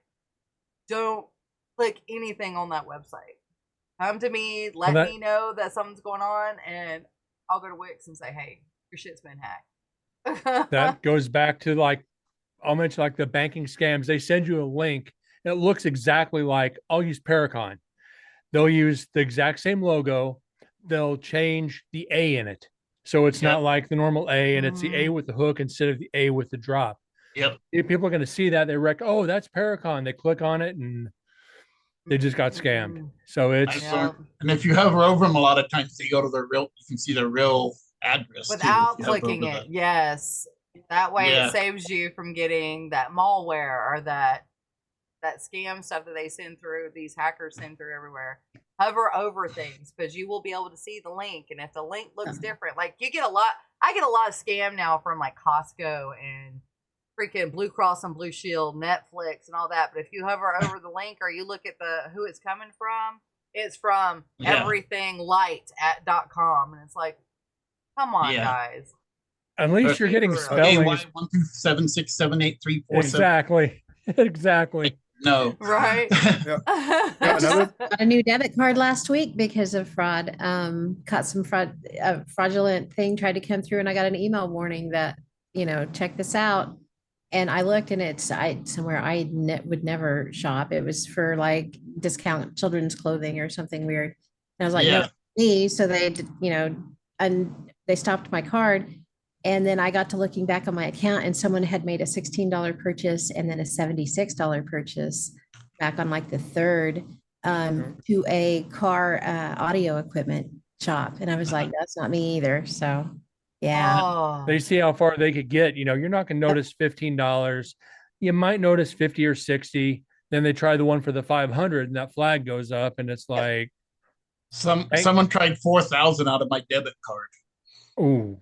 And I didn't have 4,000 in my account, obviously. Right. So they called me immediately, and I was like, no. And he'd split, I guess, when they went to call. So 2 main places that I've gotten scam emails from Best Buy. is FedEx, Best Buy, Omaha Steaks, and Wix. Wix actually has some scammers out there trying to get your domain is about to expire. You need to come in and purchase a new domain. Well, no, I don't, because I already purchased mine. It was through Wix. I've got those from GoDaddy. Be careful from Fiverr. Oh, Fiverr. Oh, yes. I fought for a couple months on one ad before the logo I have now, the one before. I paid for it and I went through and I posted it on social media, and somebody instantly messaged me. It's like, that is a stolen logo. They gave me the company that was using it, and it's like, wait a minute here. Contacted Fiverr. Then I contacted the person who did it. After I contacted Fiverr, it's like, yeah, you're trying to scam me. This company's logo. Goes, don't say anything, I'll get in trouble. It's like, too late. Wow. Dude, don't say anything, I'll get in trouble. You're the one that you made your choices, dude. Guess what? I'll do your logo for free. It's like, I've already contacted him, dude. Your account's gone. It was like, next day his account was gone. I had refunded. Then I contacted somebody else, and the logo I have now, it's like, yeah, the guy, I checked everything and custom did, and he gave me the full rights to it. And I do Awesome. my like, own logos. So if anybody gets a logo that looks like mine out there, I do my own shit. So y'all come to You should me and see the let one me she know. just made for us for a muck. It's so freaking cute. Oh, I love it. oh, I the one with used the it dude. yesterday. Oh, you did? Oh yeah, which one? Yeah, The the one one with you all gave of me. us on the back, on Yes, the I back of the wore that shirt. all throughout the conference yesterday. Awesome. Nice. So yeah, so it was Yeah. great. Hey, we were talking about like websites and stuff. Shaw, and I think you know this one too, but everybody probably. Look at the URL at the top, especially if you're going to make a purchase of something. First off, make sure it says HTTPS Yeah. for secure. And Yeah. then when you go to pay, do they still use the little lock that says this is secure, the little picture of the lock? Sometimes do, they I do. think. So not everybody uses it anymore. No, I a thought lot almost use Stripe now or PayPal because those two okay. are the most secure to use Yeah. instead of using your credit card because you can upload your credit card into Stripe. Is it Stripe? It is Stripe, and You can do it on they PayPal too. and they Cash secure App. and they Cash App. secure your card so that way they can't get your card number. They're just getting the stuff from that company. Yeah. Gotcha. So, Okay. oh, and But it Google is Pay good is tip. another Everything one. through PayPal if I can. Yeah, Google Pay is another one. Apple Pay is another one that's really secure. So if you don't want to put your credit card information in and they have those choices, I highly suggest using those because it's very hard for hackers to get in there. And if hackers do get in there, they are very quick to help you lock everything up and, Yeah. and close Resolve the it. account. Now, going into scam, Facebook. Do not click anything where your Facebook account is going to be monetized or anything that's got a Facebook logo or anything that looks like a disclaimer triangle because those sites are scams and they Big will time. try to scam you. There are so many times that a Facebook page has come across my page and said, "Hey, we're going to do this. You're about to be demonetized if you don't do this." Do not click it, block them from your site because Facebook will not send stuff like that out. If you do have a blue check mark like I do, I had to get a blue check mark because my site was taken over. A muck site was taken over. I Yeah. had to fight them for two and Oh a my half goodness. months before I finally got my E.P.P site back on Facebook. Luckily, I was one of the Now you have few a- that got it back so quick. But I've heard a lot of people have waited years to get their stuff back. But I handled them almost every day. I was like, look, I spent I 6 fought years trying YouTube to for build 2 this site. years. Yes. Wow. Wow. It's like this, y'all need a better program to be able to get this knocked out in a quick succession because a lot of people are making their money off of these sites. And if I was making some money off of that, I would have been livid because all that money. And I even told them, I said, my card is connected to this. Well, you need to take your card off of it. I can't take it off. You got it locked. And they're like, well, you don't need to be putting your card on there. Well, how the hell am I going to pay you if you don't take my card? Come on, guys. Common sense. Well, if you shouldn't be putting your card on there, why is it an option to begin with? Right? Well, you have to Yeah. have that blue check mark. Absolutely. Yeah, And- exactly. Yeah. And That's it's not an like, y'all need a excuse. better secured location, a secure site, so that these hackers aren't Yeah. getting in there and taking this shit. Because this is on you guys, not me. And if I was to gotten any money off of any of the videos uploaded, y'all need to be sending me some of that back pay. Yeah. But yeah, y'all need to don't click on these sites. Message. There is a way for you to go into your meta and message Facebook and say, "Hey, is this a legit site?"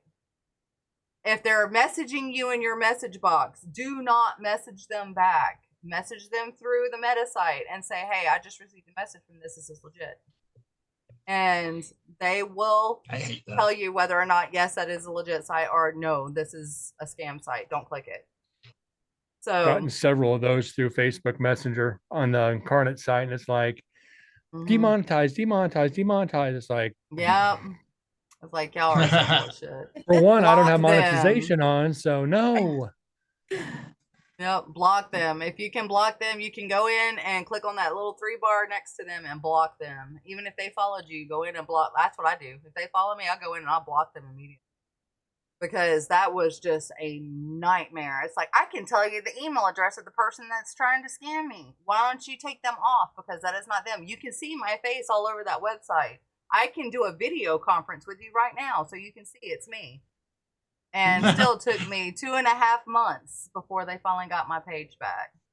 And Crazy. I You know, was we've like, had remember people you- get on our Amok page and post that they have all this ghost hunting equipment for sale. You know, this is whatever, $500 for this, 300 for this, and it's complete scams. You'll see them in other website or other Facebook pages. You know, talking the same thing. They may be under a different name, but it's the exact same picture every Yeah. So you're saying I can't sell you the ghost that I captured from the fog? The movie that, I don't know. It's pretty No. spooky, look at it. I It mean, is look at pretty it. I mean, you can spooky. tell it's still active. right?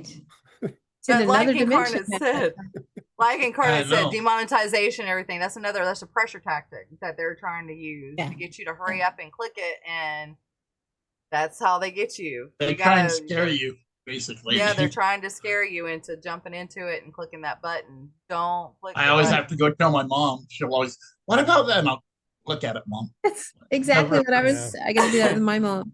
I only ever I got have- Now scammed it's like once the hey, You only if you got don't, scammed if once? somebody calls I and got says it's scammed me, off once. of it's money, off it's eBay. money.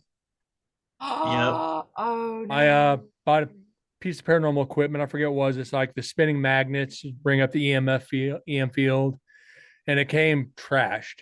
And it was like, dude, this thing no. busted and shipping. He goes, that's your problem.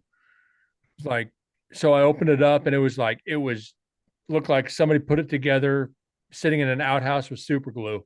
Oh my god. And it was like, Oh thank my God I only God. paid like $30, so I licked my wounds and went on. It's like, if I want something like that, I'll just build it myself. Right. Right?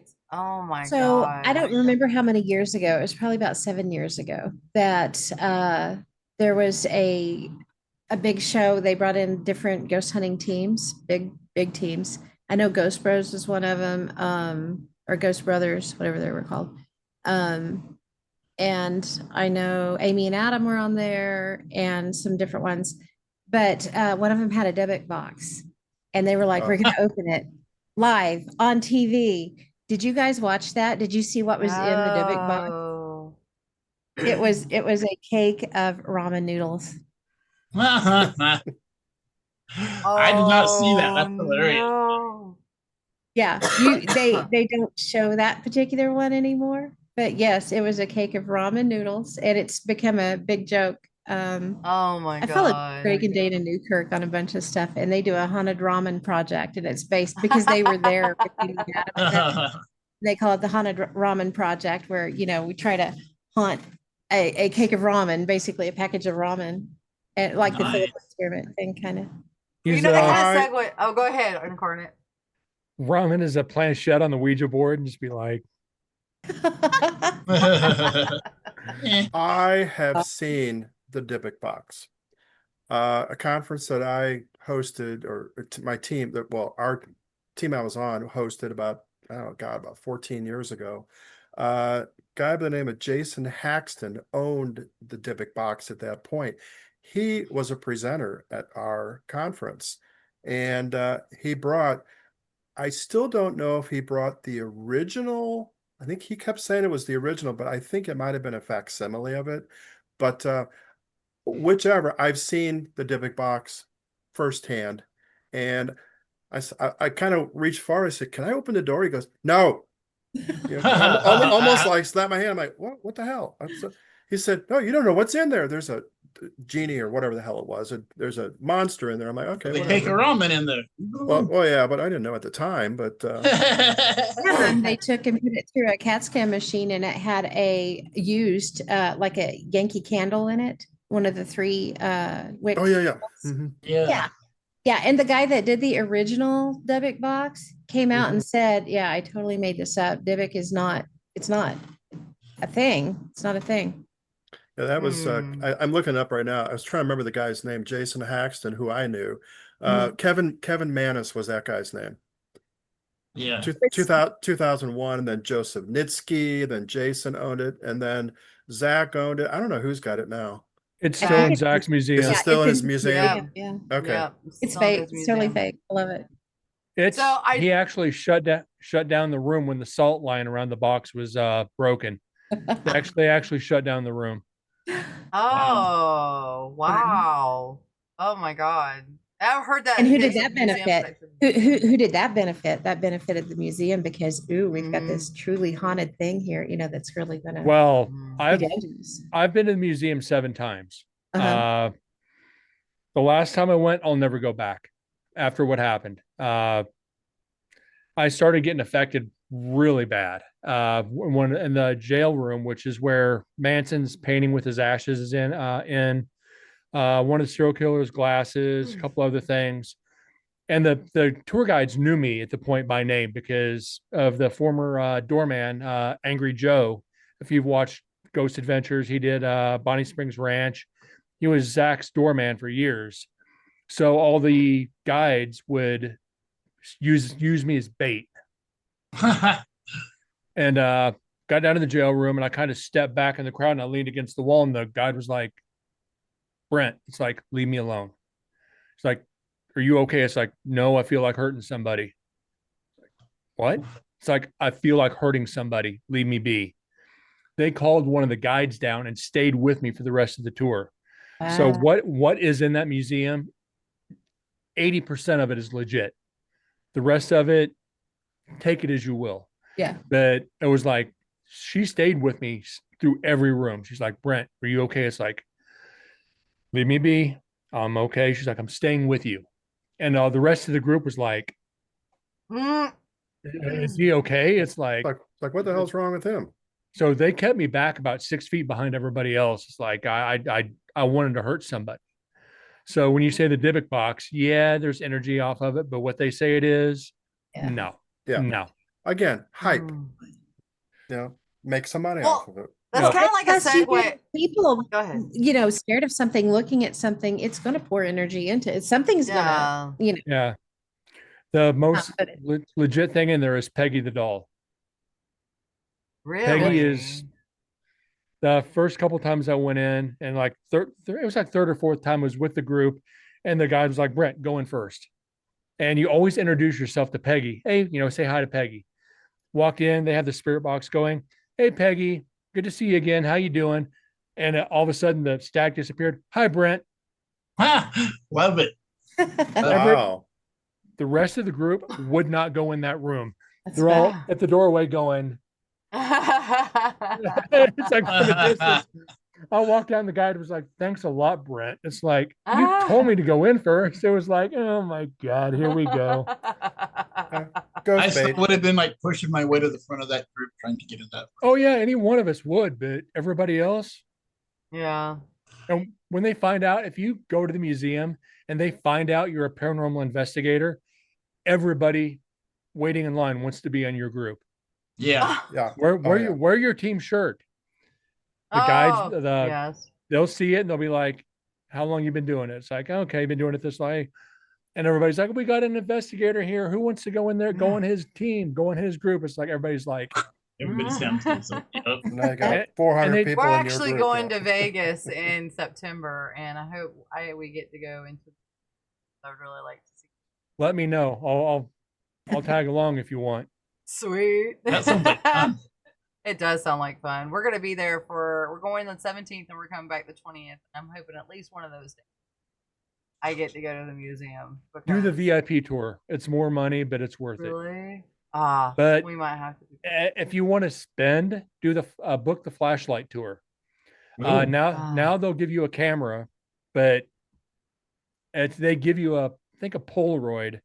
But to investigate, you're only allowed to take a recorder with you, but it's 200. Oh. Wow. Mm. That's the I'll have to see. That's Zach tempting, Bacon though. syndrome. That's the Zach Yeah. syndrome. Yeah. Yep.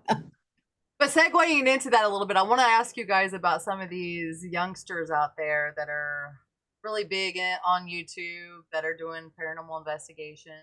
And what do you guys think of some of their findings? I have like Twin Paranormal, for example.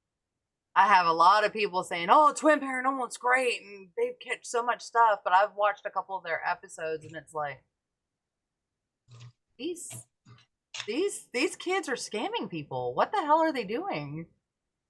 Because What's being an interesting actual is when paranormal stories, it's interesting when stories from places that we've known about for years, all of a sudden these new teams, these young teams are doing them, and the stories are completely different. yeah, Everything's completely different. You're like, where did you even come up with this?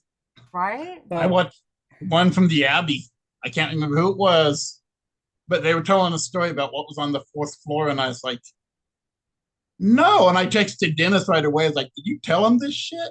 And he's like, he's the caretaker. And he's like, no, I didn't tell him any of that. I don't know why they're saying that. And he went and emailed them and cussed them out. And I was like, good for you, bro. The only legit ones in my mind are Sam and Colby. Yeah. The rest of them, yeah, Sam and Colby are good. I'll just, they're an effing joke. I won't say it outright, but you get my point. It's they hurt the industry more than they help it. They give people false hopes that everything's haunted, and it's like everybody goes out thinking they're going to see what they see on TV in these videos. Yeah. Not realizing you're spending hours in the dark talking to yourself. That's why I call it fishing, not hunting. And you Now, may, have Hunting, you you guys go seen- big. Fishing, you sit there with your beer and you're all night long trying to catch some. and you may There's catch two girls nothing. that go with Sam and Yep. Colby, Selena Spooky Boo and Call Me Chris. And my daughter actually started right here. watching them before I really knew about Call Me Chris and Selena Spooky Boo. And then I started researching them, and I think they're legit to a point. I think a lot of the stuff is, of course, for entertainment purposes only. But I think whenever they actually go out to investigate these areas, they're really doing it to investigate, not just to have the hype and everything. But they've got the platform that they can actually put it out there and say, "Hey, Yeah. this is legitimately haunted." Selena Spooky Boo, I followed her for a long time on TikTok. love just because her. She's hilarious. She is so funny. Yeah. Never heard And now of her. she started the ghost hunting stuff. and She has done a lot of stuff with Sam and Colby, and she does a lot of funny TikToks where she does dad jokes with Sam and Colby. Yeah. And Yeah. All right. And she used to, when I first started she's a psychic watching medium, her, she's woo woo. when I first started watching her, it was because she sleepwalks really bad. She does. And if she eats cheese before she goes to bed, she really it's almost a guaranteed sleepwalk. Poor Freaking Adam. funny. Her poor husband. Poor Adam. It's hilarious though. I would love to do an investigation with her and Call Me Chris. Oh my gosh. I would love to Yeah. have them on the show, but I've reached out to them Right? quite a few times, and of course, Nothing. but Darn it. who knows? Maybe one day. Maybe one day. Someday, Gadget. Someday. But Sam and Colby, I would love to have them on the show too, because those kids are really intriguing to watch. Shoot Because them a they go. message. Shoot them a message. I'm sure they would.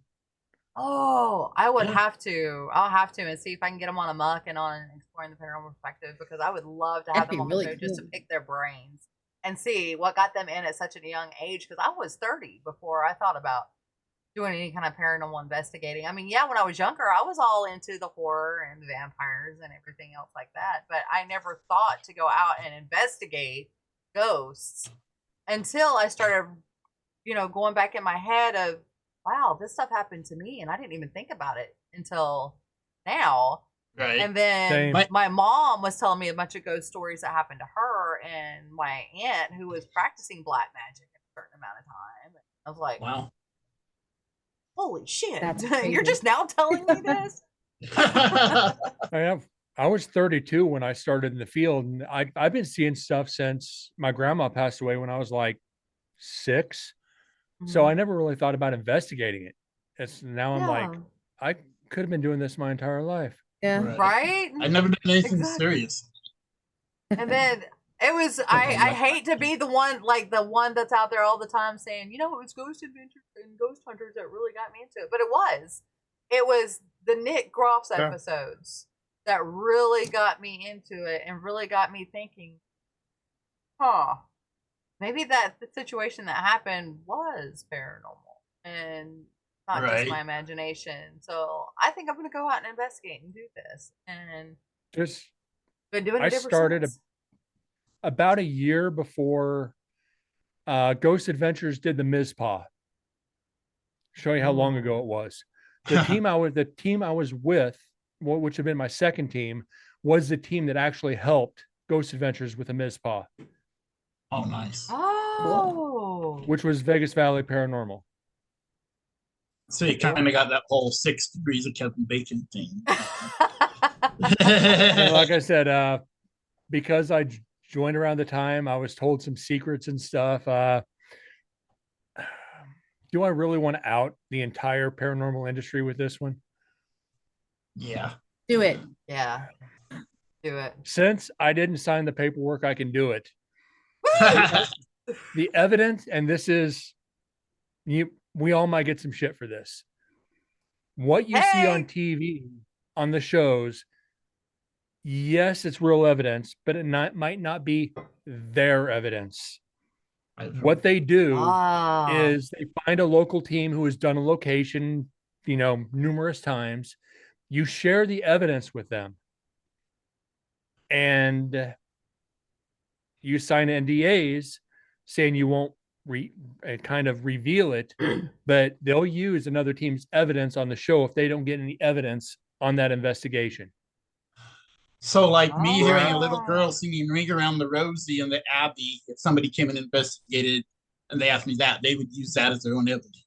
Yes. Oh my God. So yeah, it is real that evidence. was really happened to. But it might not be their evidence. But they'll use and that's EVPs why from I think other it's shitty, because at least give credit where credit is due. If Yeah. that team found it, and even if you didn't find it, you can be legit and say, you know what, we didn't find anything this episode, but here are some evidence that we found from some local teams that seem pretty credible. Then Here's they'd the lose teams. viewers. Yeah, big time they'll lose. Yeah. That's the problem.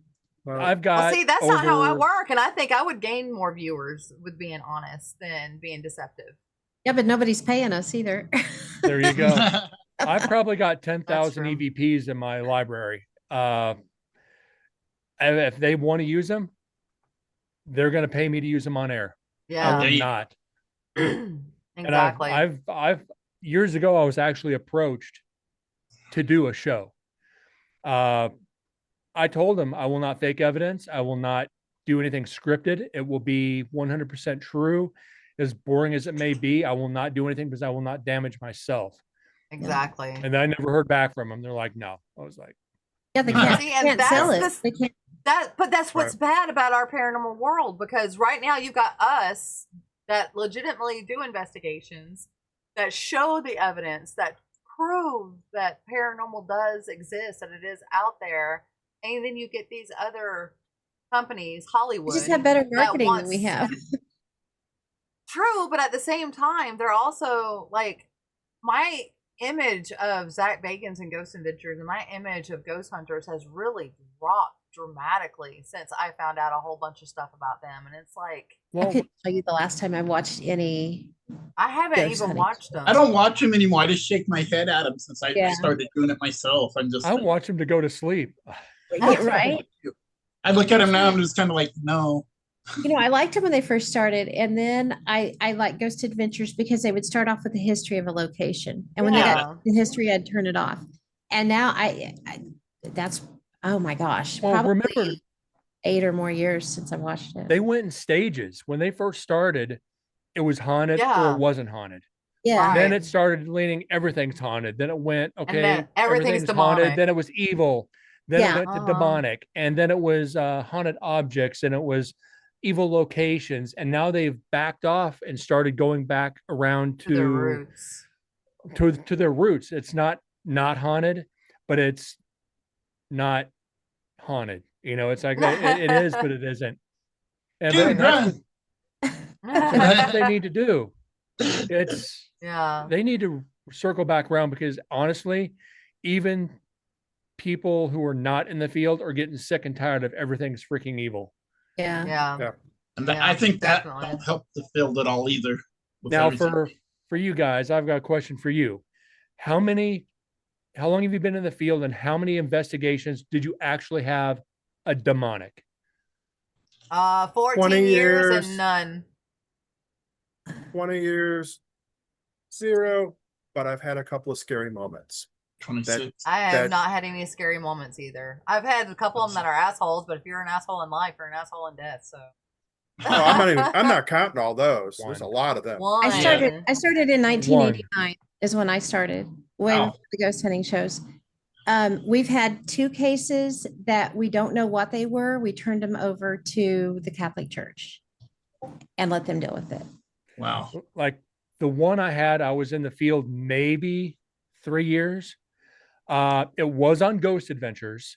They did I can't remember what episode it was. It was their first demonic in Vegas. They did not tell the whole story about what it was. Basically, when the kids were younger, they were doing satanic rituals in the back bedroom. You took we peeled the carpet up and it was still in the back room. They had pentagrams and blood under the carpet. They were sacrificing animals in the back room. I remember that episode. Yeah. We did that. God. We did that house before Ghost Adventures got near it. We were sitting about 3 o'clock in the afternoon, sitting talking to the owners, watching black shadows walk back and forth across the hallway. And it's like, after it was done, I swore to God I'd never go back near that house. Yeah. We had to turn it over to the church, but that's about a year later is when GA got involved. It was bad. The priest actually did clear the house. It was bad. Now I've gotten sent evidence and stuff, people asking me about things, and I would say, I don't think that's out of my area of expertise, and I'll send it over to Casey Scruggs, Padre Casey, and say, I don't know what this is. I don't know if it's demonic. But it's out of my area of expertise. If you could look at it for me, I'd appreciate it. And he'll take it and he'll run with it. He'll let me know later on. No, it wasn't, or it could have been, but they lost contact. They don't contact us back anymore. So, I mean, I got that a nice pretty much tells me no. Huh? I got a nice long scratch on my neck to my shoulder from something. That could be a poltergeist too. That could, like, the asshole. Yeah, I'm not saying that's that thing was just creepy, whatever it was. Yeah. And then I got whatever when I got hauled out actually by the paramedics. Oh yeah, yeah. I was on the 3rd floor of the Abbey again at their main event because that's like my place to go, or was. I'll just tell it real quick. And no, I was on the 4th floor, and my friend was in the basement, or vice versa. I can't remember which way now, but he's a psychic, and he got an image saying "Help Chris" or "Help Lamar," which is where I'm from. And he didn't think anything of it at the time. And then later on, I literally almost passed out, got sick, had to get hauled out by medics. And the second I got off property, I was normal. A bit tired, but normal. It's all fun and games until you're carried out of a location. It was the last big event I ever had there. So I was like, well, I made it something for everyone to remember. The only time I really had anything happen to me was at Ashmore Estates. And it wasn't, I don't believe it was evil. I just believe it was draining my energy because I felt really sick. Yeah, no. They think this thing, whatever it was that got me, it's always been considered evil by everyone that's ever felt it or seen it or anything at the Abbey. That's what they think of. And that was my fault for forgetting to protect myself that day too. Because I wasn't expecting to go in so early. We have that. We have a friend, her name's Christy Campbell. She's a psychic medium, and she's out of Tulsa, and she's blind. She's legally blind. Oh. And she had called us because she had a woman get a hold of them, and just hysterical because her father lived alone. He was older, and he had been kind of withdrawing from the family and stuff. And when they tried to get to him, they were like, something's wrong. Something is wrong. He's not demented. He's not, anything like that. Something is wrong. And so Christy, she got the vibes off of it that so she's calling us. So, hey, do you have any contacts? Because she called the Catholic church down where she is, and they told her that they would take the case, but it would cost them like $250. Yes. Yeah. I've had them do that to me too. And because I called the Catholic Church myself on one situation, and they were like, they won't even we're touch supposed to look into this. We're going to have this amount of money. And I'm like, You're Yeah. a Catholic church. And when I told Casey about that, Casey was like, oh, no, no way. They are not No. supposed to be charging you. No, they're And not supposed to be doing. I told him the name of the church, and I told him the name of the people that were doing it, and I was like, no, that's not right. Mhm. A lot of Yeah. times, But the Catholic Church won't Ah. even come in to do anything without enough evidence. Yeah. So investigators such as ourselves really are responsible for going in, doing all the legwork, documenting everything, trying to find the evidence that they need to support an exorcism, because Catholic Church, they have to go through all sorts of channels. I don't know if they actually have to go all the way up to the Pope to There's get two different Catholic to churches. There's the Americanized, and then there's the Roman Catholic Church. correct. Romans definitely have to go to the Pope. So, but yeah, one of them will do it. Just they'll come in and do their own stuff, but the other one won't. They have to go Right. through. They have to go through channels and basically get final approval through the Vatican Right. before they can even start. Yep. I do got to say one more thing about my story. When I was being hauled Uh-huh. out, the paramedics asked me the scariest thing I ever saw in that place, and I said, "You are." Hey, that makes sense. Yeah. Absolutely makes sense. They're like, "What about ghosts and stuff?" I'm like, "Oh, they don't bother me at all. It's People bother me. Yeah. No joke. Yep. Yeah. But no, demonic, no, I've not had any, but I have That'd be met the closest I would think would come, and I don't even know if that was demonic or not for me. So I have encountered a lot of very, very angry ones, though, angry spirits. angry. And sure. I piss them off even more because I use a spirit box because I don't want to use anything else, because I want to hear what they're saying Yep. immediately, Yep. or try to anyway. And so I've been told, get out, go to hell, burn, just die, we're going to kill you. But I say, what the hell's wrong with you? I'll just argue right back. And eventually, well, Shaw, you guys heard me at the Bell Mansion when the first thing we sat down, and the guy goes, get out.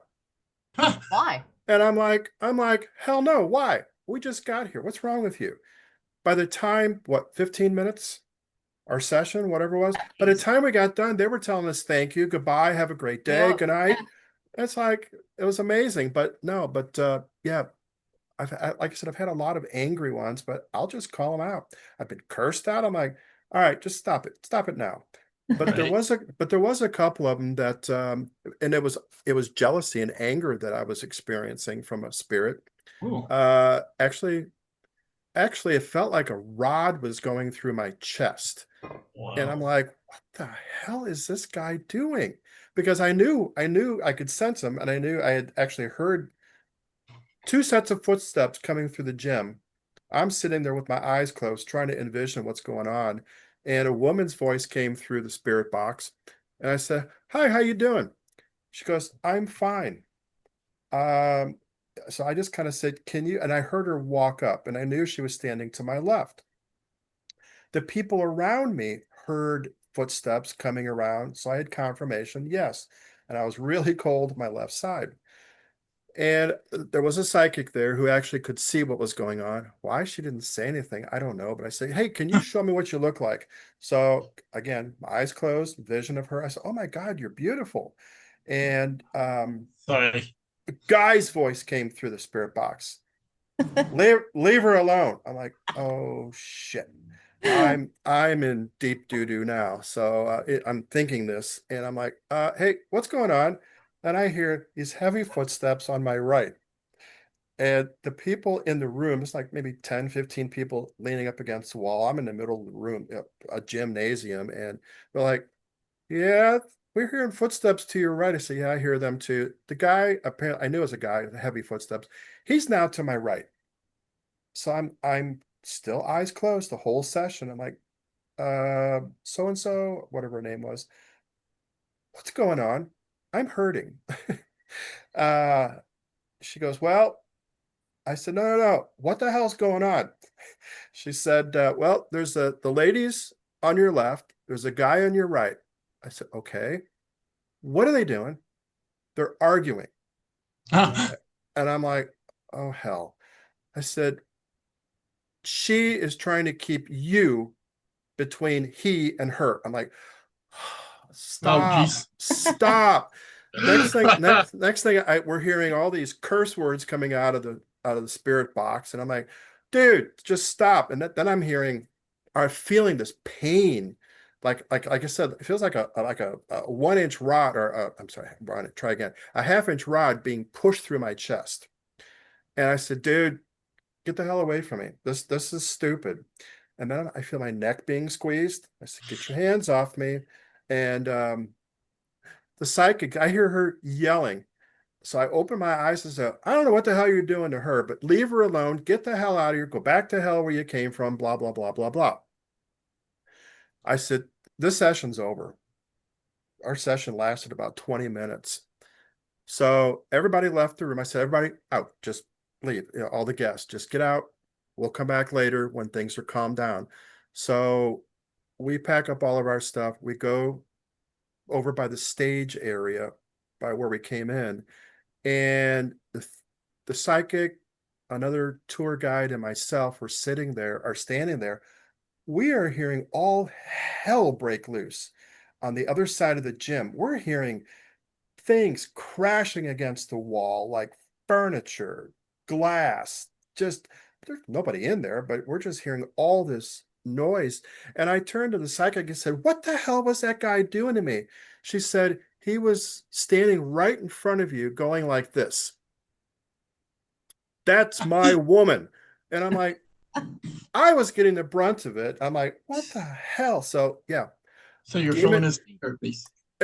Yeah, he was pissed. But demonic, no. But like I said, I've had some crazy experiences with very, very angry ones are fun. Those are the Oh my God. funnest ones. Yeah, because you never know what they're going to do until you call them out and say, get the hell away from me, because you do have some control. Do you agree, Brent? Yes. Okay. Well, their energy is going to transfer no matter what. You put them in their place, it could get worse. It could get worse before it gets better. I've experienced that firsthand, but I guess it depends on the situation. You need to call them out, because if you don't, it could get even worse than that. I mean, you get the angry. You are in life as you are. You are in life as you are in death. Exactly. If you're an a-hole in life, your afterlife ain't gonna get much better, and it's just gonna carry on. Yeah, it's I gonna agree. carry on to everybody else. So what is y'all's go-to? We know Ken's is the spirit box. What is the rest of y'all's go-to paranormal equipment? Dowsing rods. What about you, Chris? Or Brent. Why don't I call you Brett? Brent. Eddie Plus, Zoom H3 VR, my GoPro, and if I use a spirit box, I use a world band radio. Nice. I like the spirit box. Okay. I like the portal boxes because they don't have any weight. I like whatever that thing was I showed you too, and I can't remember what it's called, but now it's out of my reach tonight, so I can't even. And I get to play with one of those at Goblin Con because Sin Trader Hill and Marky Fultz has one from Eric Freeman, so we're gonna check that out and see if it's any good. I know KD's is pretty good. I've actually heard that one from Ken. Yeah, I did manage. No, nice. Oh, is that a thermal? No, that's that thing that has the like an ovulus sort of. And... Oh, yeah. Okay. I have a video out there of the ovulus and what I think about the ovulus. Yeah, I got an ovulus too, but this ain't an ovulus. Oh. But this is, it like says words, and like when I go off them just like off instinct, they work so good with me communicating. Not quite a spirit box, but I love the spirit box too, because you can straight up. There are a lot of people that are really against the phone apps. And I have to say that every phone app I have used, I felt like is a scam except for one. And that's the Vox. Only because I can put that in airplane mode and it still works. Yeah. And you can get a couple of words out of it at a time. You can get them talking to you. And if they talk to, the way I look at the spirit box and the Vox is if they are communicating with you and it's pertaining to what you're talking about, I believe that it's a spirit communicating with you. I mean, because if it starts going off topic, it's like, all right, I don't think this is Right. Exactly. But a lot of the off-topic situations, a lot of times they're talking amongst themselves in the background. We were investigating last True. night at where were we? We were getting a demonstration of Prism, this new ITC stuff. Well, Matthew, you guys know Oh Matthew. yeah. I saw him last night. He said, "Hi, everybody." But he's going to get back on the show again later. But he was doing a Prism demonstration and a whisper box. And we ended up, there was a wedding at the venue at where we were, the Franklin Lodge, Masonic Lodge last night. But there was a wedding there in the afternoon. And we think we picked up a severe argument. Wow. Between well, some guy and some lady. We don't know who it was, but the entire demonstration for about 30 minutes, these two spirits plus a bunch of other spirits in the background, they're all fighting amongst each other. They are calling each other names. They're getting pretty graphic on a lot of stuff. We're picking up all this stuff, this argument that's going on in the spirit world, and they wouldn't leave us alone. They wouldn't let anybody else pop through, except we kept hearing the argument. Oh my God, you should have heard some of the words. Oh, it was terrible. And Words Ken would never say. oh hell no. I would never cuss. I would not. No. I would not say what they were saying, Pam. Oh, okay. The F word is nothing. Okay. But oh my God, they were really getting nitty gritty anatomically using terms. And it was really, really intense for about, I don't know, about 20 minutes or so. And we're all laughing. This is hilarious. And so we're not engaging, we're not encouraging them, but we're like, it was so damn funny because we're like, can somebody else please come on the line with us and talk to us? This is getting ridiculous. And oh, it was pretty amazing. So a lot of those voices that don't make any sense, a lot of times they're talking amongst themselves. Yeah. Or arguing in this case. If you're talking like technology, my favorite absolutely has to be the FB or the SB7 and the Estes method. Going along with that. Awesome too. Connor Randall, Melissa Tate, and Carl Pfeiffer came up with that at Estes Park, Colorado, at the Stanley. And we have some really, really good stuff come up with that. And I like, because it's, you're blind and you can't hear anything. You have to use the drummer's, headphones that are complete noise canceling. Yeah. And I always come out of it like, I don't know. I'm saying what I feel, what I hear, and I don't think it made any sense. And it does to them. Gansfeld is always fun too. Yeah. Yeah. And what another now? thing too. Gansfeld experiment. Basically, you have ping pong balls, clear tape them over your eyes, stare into a red light, and have white noise playing through headphones. Yeah. You can actually go into some deep trances. You have to have somebody there watching you. You can go unconscious from it if you're not careful. Yeah. Wow. I've never done that one. Estes method. Has anybody had two people doing the Estes method? Yes. At the same time? Me and you. What we have. And Well, Stephanie. I was gonna say, yeah, we did, and we kept. It got to the point where the two people that were under were actually chatting with each other and ignoring everybody else. Yeah. Yeah. So that was kind of interesting. You mentioned headphones a minute ago. Reminded me of a funny thing that happened in the Masonic Hall. The other Masonic Hall I was at on Friday night.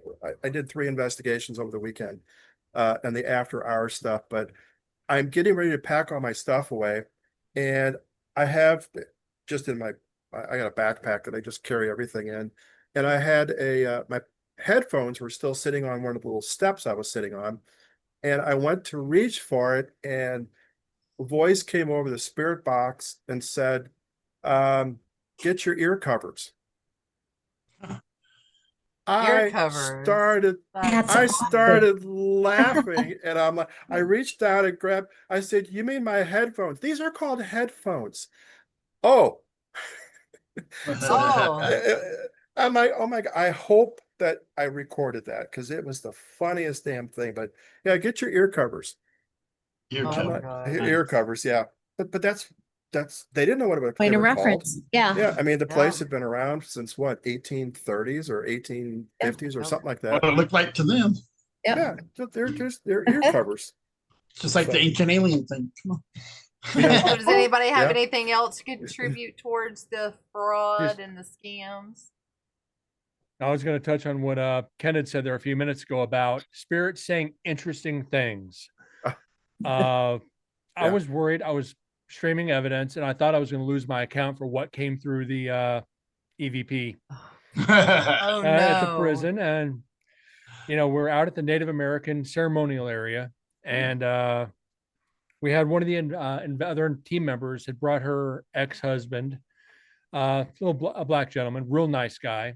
Is like he believed in the paranormal, but he didn't want to investigate. He tagged along to see what we do.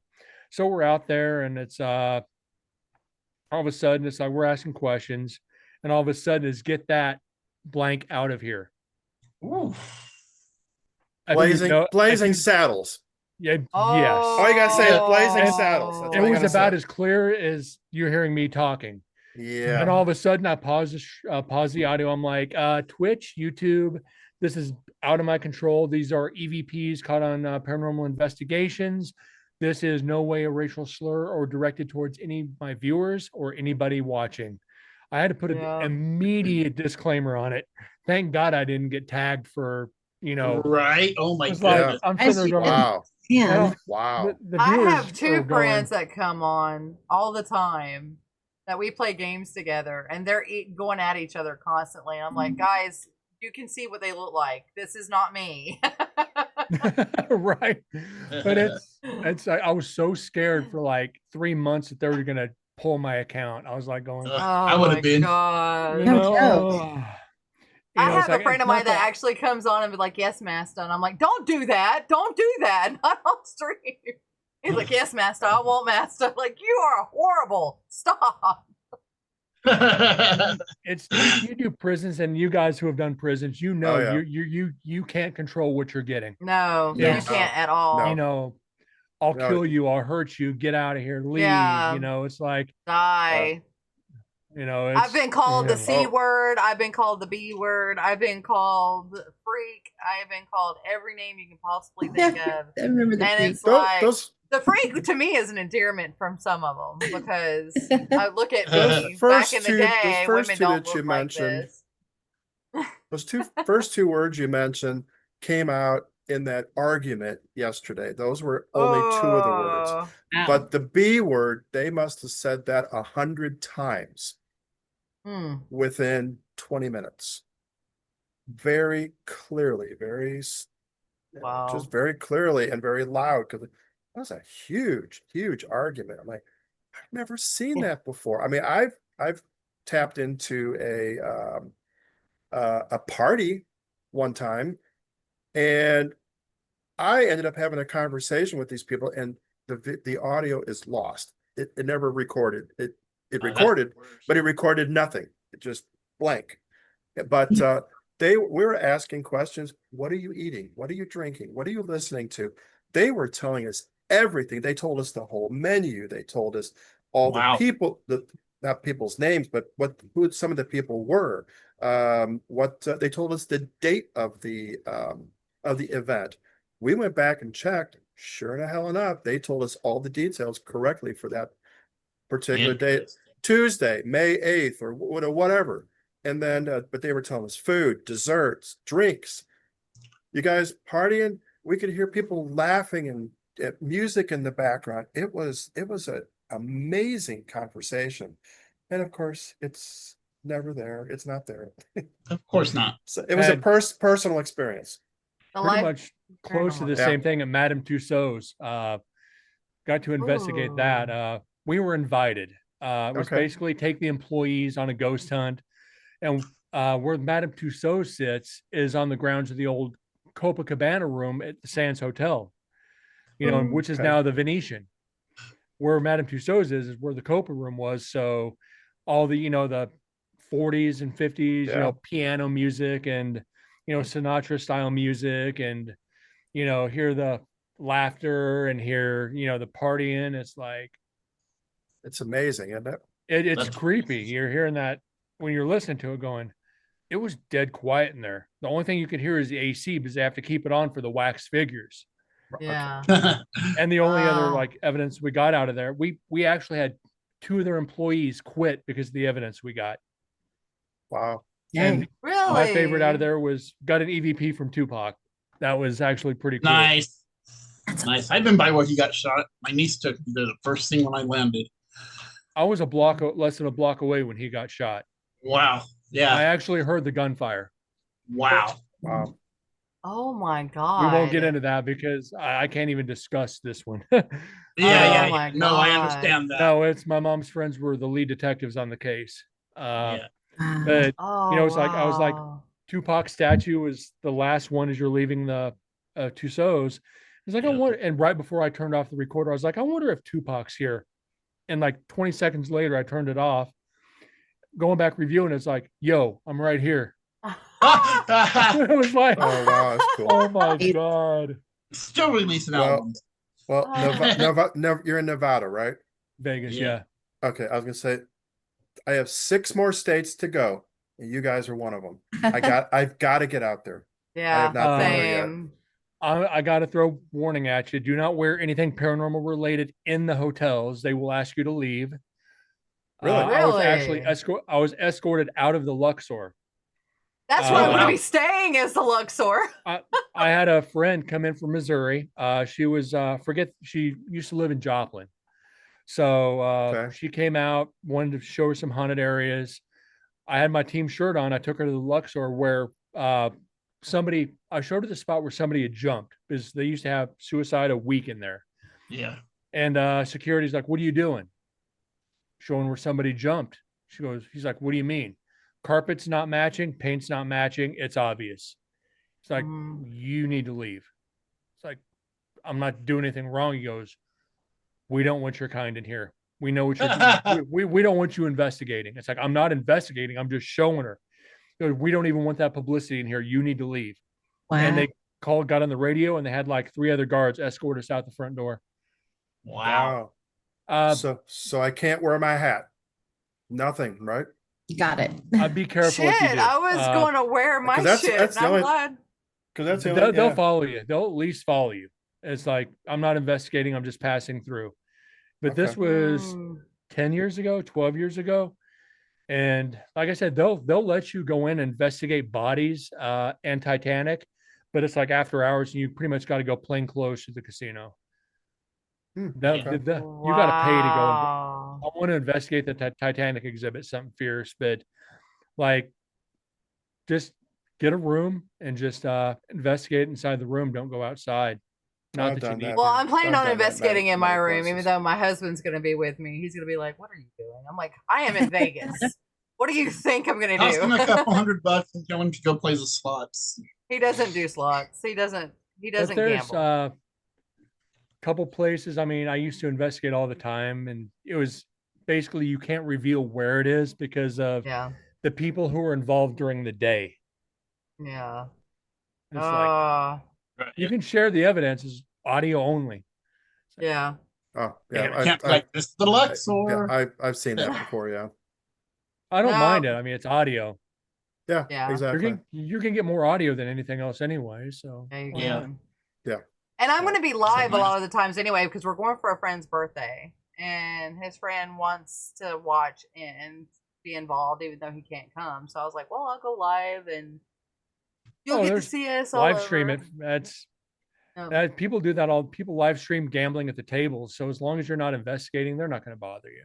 Yeah, as long as you're not quote investigating, they're not gonna say Quote. anything.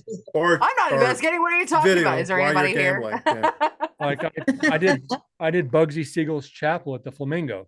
Oh wow. Oh, nice. The only reason I got to do that is because my buddy with one of the teams I started with knew one of the head security guards there at Graveyard. So he's like, just don't let people see you doing it. Keep the recorders hidden and just sit there and talk amongst yourselves. Nice. Like, okay. Sweet. Yeah. I have Awesome. a watch recorder too. Sometimes I use it. Cool. It's just like a Well, watch. I'm but it definitely gonna records. have to get online. Thank you and for look that up Zach's- advice. Seriously, Yeah. thank you for the advice. Oh, you're welcome. Like I said, I'll do it because I just don't care what they say to me. I don't care either. problem I'm is, wearing my and woo-woo the- shirt, and I'm gonna wear my podcast shirt. The reason They can just is get over it. it hurts the Asian clientele. If they think somebody died there, they won't stay there. Yeah. And like, that's why they removed the lion out front of the MGM, and they've changed a lot of the policies to keep the big Asian clients coming in to spend money. So if Yeah. anything Mhm. ghost related, death related, they kind of Yeah. detour you from being around. I got you. Okay. Especially Vegas, because they want gamblers. They want people to come out and gamble. Yeah. Well, Hardest place to investigate because you got to shake a lot of hands and you got to kiss a lot of ass. And I don't do that. I don't kiss ass. I I'll shake placed one bet hands. the entire week I was out there when I was out there Yeah. for my niece's graduation. I mean, I'm Like- nice. I'm nice to a point. You know, I am the nicest person you'll ever meet. But you stab me in the back, or you treat one of my friends or family wrong, and I'm coming at you like a bear. Yep. I mean, Do you know what Turn I got it's told just- the other day? She turned The people one into that shot. ghosts. I got told I'm the nicest mean person you'll ever meet. Oh, isn't that sweet? That's so sweet. It's like, oh. So, All right. Does anybody else have So- any other thing they want to bring up when it comes to paranormal scams? I got some more I things wanna- for sale. I got a question, an honest What's your to question? goodness question. Haunted piece of foam. My I got nephew wants I got to an start egg. There we go. Your Go ahead. nephew wants to start. investigating. What should I, prompt Tell him? him. Which way should I prompt him with? Don't do it. How old is Do he, not first of go all? out and invest in a whole 16. bunch of equipment. How old is What he? was that? 16. No, Oh, not till he's 18. 18. That's 18. that's my rules on my team. 18 Because he before is you a can baby investigate. and he is so vulnerable to all kinds of things out there. Definitely Yeah. needs to be 18 and an adult. Ask permission always.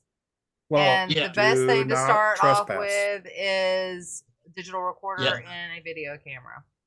Yeah. we'll go out and we'll buy do we'll do 16 if the parents are there. Only if the parents Yes. are there. Right. No, My parents said it's cool. kids, my kids, Parents I will have to not be let there. them investigate until they are 18. Period. Because at that age, they're But so I wanna- vulnerable and they're so open to anything and everything. There's no telling what could attach themselves to them. But it is good to teach them at a younger age. Yeah. You may not take them somewhere, but teach them, show them what you're doing and how you're protecting yourself. Yeah. Because they're going to be curious and they are going to go out and experiment on their own. Yeah, that's what I'm afraid of. Regardless. Screw yeah. themselves up. So what I tell you what is it? Robin Terry out at Ashmore Estates. They actually have Kids Day.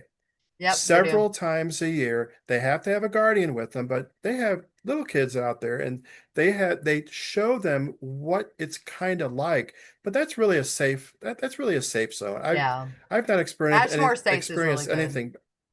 I've Yeah. not experienced anything bad there, but they actually will teach kids how to do this.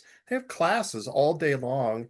They do have little mini demos and mini investigations. They'll walk up and down the halls and do different things. But I personally think it is a good idea to explain as best you can to Yes. teach the kids Yes. as they're I growing mean, I've been up. But explaining then, to my daughter since she was 2 and saw the little boy outside. So and I'm- that's wonderful. That's great. Well, there Because- is. Go ahead. Sorry. I was going to say, No, because go you ahead. don't want them to be afraid.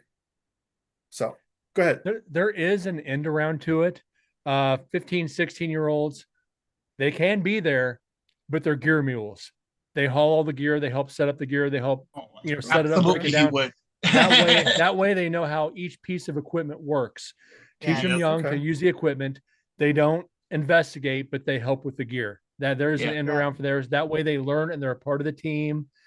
I can deal Yeah. with that. He lives like Yeah. 4 hours from me, and every time he comes down, he's always wanting to play with my gear. So I pull out a piece, and I'm like, "Cool, here's what it Also, does." if you have like a How DVR you work it. system, have them sit at the monitoring system and have them watch. Yeah. Yeah, That's a way Yeah, for I him don't to be have what to involved watch in the for. investigation, but not be in the investigation. Then I teach spend him about him with orbs. sometimes and let him. I like, "What do you see here, dude? Or what don't you see here? Just tell me. Or what do you hear? What don't you hear?" I won't tell him what I know about it, but I'll like I did with that picture I sent you of the abs, that green one. I was like, I don't want to tell you what I see. I want people to make up their own minds, whether him or regardless. But I'll do that. He'll send me back. I'm not But seeing now- anything. I'm like, My son wanted to be involved since the time he was 13 years old. By the time he turned 18, Yeah. and I asked him if he wanted to go on an investigation with me, he goes, "No, Mom, you're crazy. You're out of your mind. I'm not doing that mess." And I'm like, "You wanted to and be it kind of involved." depends. I think it depends on their emotional level and how they've grown. Yeah. I think a 16-year-old is okay if they're the right emotional growth. Because I know 23-year-olds I wouldn't take anywhere near a place. And I know True. 16, not necessarily him, but I know 16-year-olds I would take before I would take 23 and 24. Yeah. Hell, I know 40-year-olds I wouldn't take. Right? Exactly. I know 50-year-olds I wouldn't take. Yeah. So- I mean, tell them to one of my leave. best friends is a complete skeptic. You could show him something like your TikTok video, and he'd still be like, that's just or no, that's the wind. I was like, dude, we were inside. It couldn't have been me. But I would take him over some other people I know that are older than him. Well, I've pretty much given up on trying to prove. Final thing for me, I've Yeah. given up on trying to prove anything to anybody. I don't need to do that anymore. I've been doing things Yeah. probably 10 I years gave up now. a long time ago trying to do But that. question for everybody here is, do you actually still do research, or are you now more into I'm more into the history.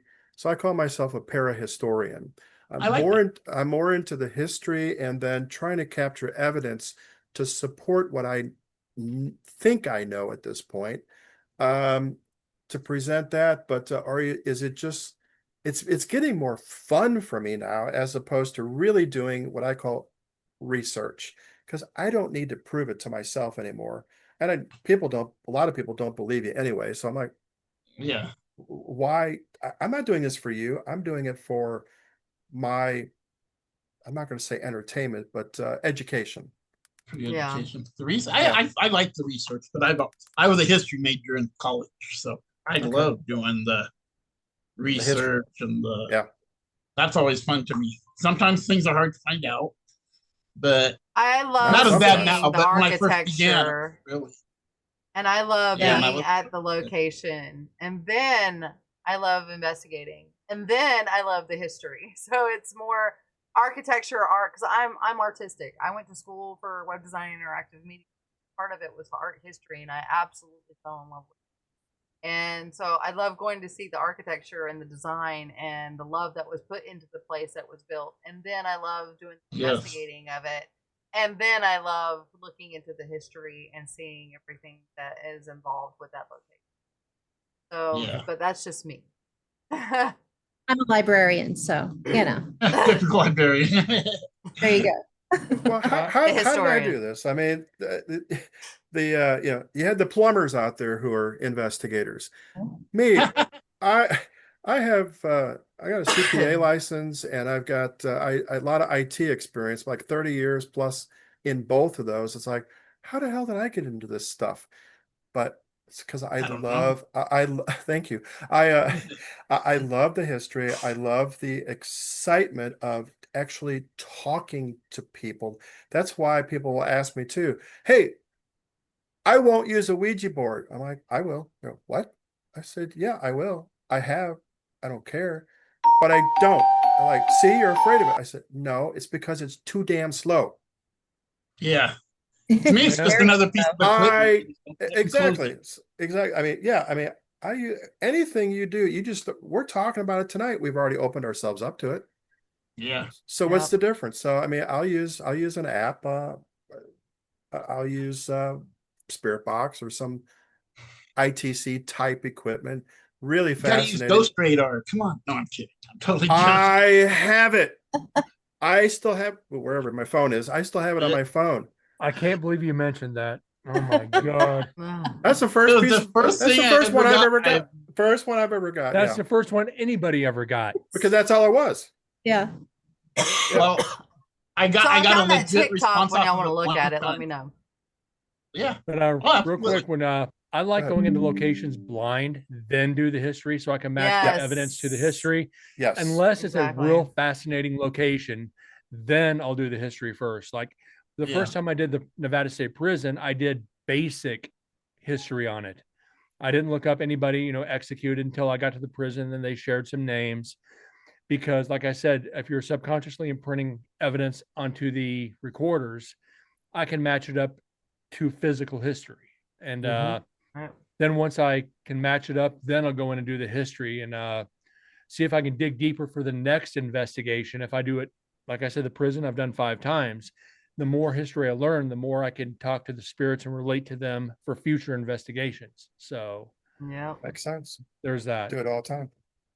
That's the way Does. to do It does. Shop. Remember, we were down in West Plains, and we knew of the story of Yeah. the explosion, the dance hall explosion that killed, I forget how many people, like 100 people or something like that. 100, Uh, something like that. no, I'm sorry. That was 100 years ago almost, because the anniversary is coming up soon. Mm. And we didn't even know exactly where. We just knew it was around the square, and we were told it was a building. We just pulled up to the side of this building. We thought was the building. Didn't even go to the front of it. The spirits. I had my spirit box through the my radio, and the spirits started throwing out words based on our questions and all that, but it Mhm. didn't quite make sense. And we thought they were talking about it was a Friday. He said Yep. Friday. Yeah, well, yeah, it's Friday. It's almost noon. They said about noon or They noonish or said something like about that. they said about 12. About 12, that's what it was. And then they said something about so when did this happen? Spring, cold, wet, something like that. We didn't Wow. know the story. And we're We just had getting no these clue of little the story. bits and pieces. So we go to the con, it was actually what, Comic-Con. So we went to that, and what, 6 hours later, it was late, about 4 or 5 o'clock in the afternoon. One of the staff comes over, and we're doing podcasting and talking to guests and all that. And the lady said, "Hey, have you guys been to?" We're like, "Well, we think we were there. We talked to a spirit this morning." And I said, "But we don't know the story." So she goes, "Well, hold on a minute." She grabs her phone, starts Googling. She goes, "I'll tell you the story." She starts telling the story. And everything, little blips and pieces that we had heard that morning in about a 25-minute segment, in order, came out in that story that this woman read to us. And It was Shaw and I are looking at each other phenomenal. going, "What the hell?" And I mean, we are in shock because the spirits told us the story, Yeah, but they told we us the didn't story. know what the story was until we heard the actual, it was like 5 or 6 paragraphs of the story, but everything was in order that these spirits were telling us. And we're like, Yep. "Oh my God, this is amazing." It was absolutely That's phenomenal. that's I've the got to get that thing and that clip it. I know that is the thing that I am totally amazed with, as far as that's what I'm seeking. Yeah. They tell us the story Them telling us the firsthand, story.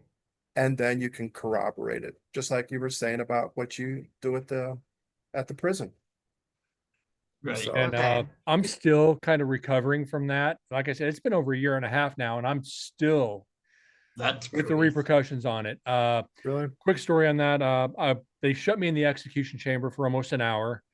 And I asked them to show me what they felt. And you think, Mhm. okay, I'm going to feel, used to be the gas chamber. You think you're going to taste the pine oil, or you're going to get lethal injection. You're going to get the burning in the veins, whatever. You think, okay, they're going to show me what I asked for. They didn't show me that. They showed me the emotional side. Yeah. Ooh. Physically Yeah. drained, everything, emotionally, everything for for about a year, for a year. Wow. I woke up stone cold sweat crying. I had a dream that I was sitting in last night's cells waiting for a call from the governor for a stay of execution. And the phone rang. It was answered. There will not be a stay of execution. The second the phone hung up, I woke up sweat and tears. I could not Wow. stop crying for almost an hour. Wow. And I'm still like thinking about, I haven't been out investigating in a while now, but it's like, it's keeping me from it. And I'm trying to get past that, that roadblock it's got mentally, because they showed me emotionally what they felt, because for a year, I had no energy. I was defeated. I did not want to go to work. I didn't want to get out of bed. I wanted to be left alone. I didn't want to be around my friends. I didn't want to be around life. I just came home from work, got dinner, went to bed. And it's like, Oh man. I just dealt with it. And I understand what they went through emotionally, because after that night terror, whatever you want to call it, I think they showed me exactly what I asked for, just on a level that nobody can comprehend. Yeah. Yeah, I've had stuff like that. Have you seen anybody, any psychics or anything that might help you? Because it could be that your chakras are all way out of whack at this point too. That they may be able to help balance and get rid of some of that feeling. You'll never forget. I know that. No, won't. No, you will never forget, but it could get you at least rebalanced. That's a possibility. It's only recently started to wear off. That's why I've started trying to stream again and starting to plan more investigations. It's finally starting to wear off. And I know exactly who it was. It was It was this guy right here. The one that's still there. Yeah. He will not, Carol Edward Cole. He will not leave the execution chamber. They've actually got EVPs of him saying he doesn't want to leave for fear he'll be judged. Yeah. Wow.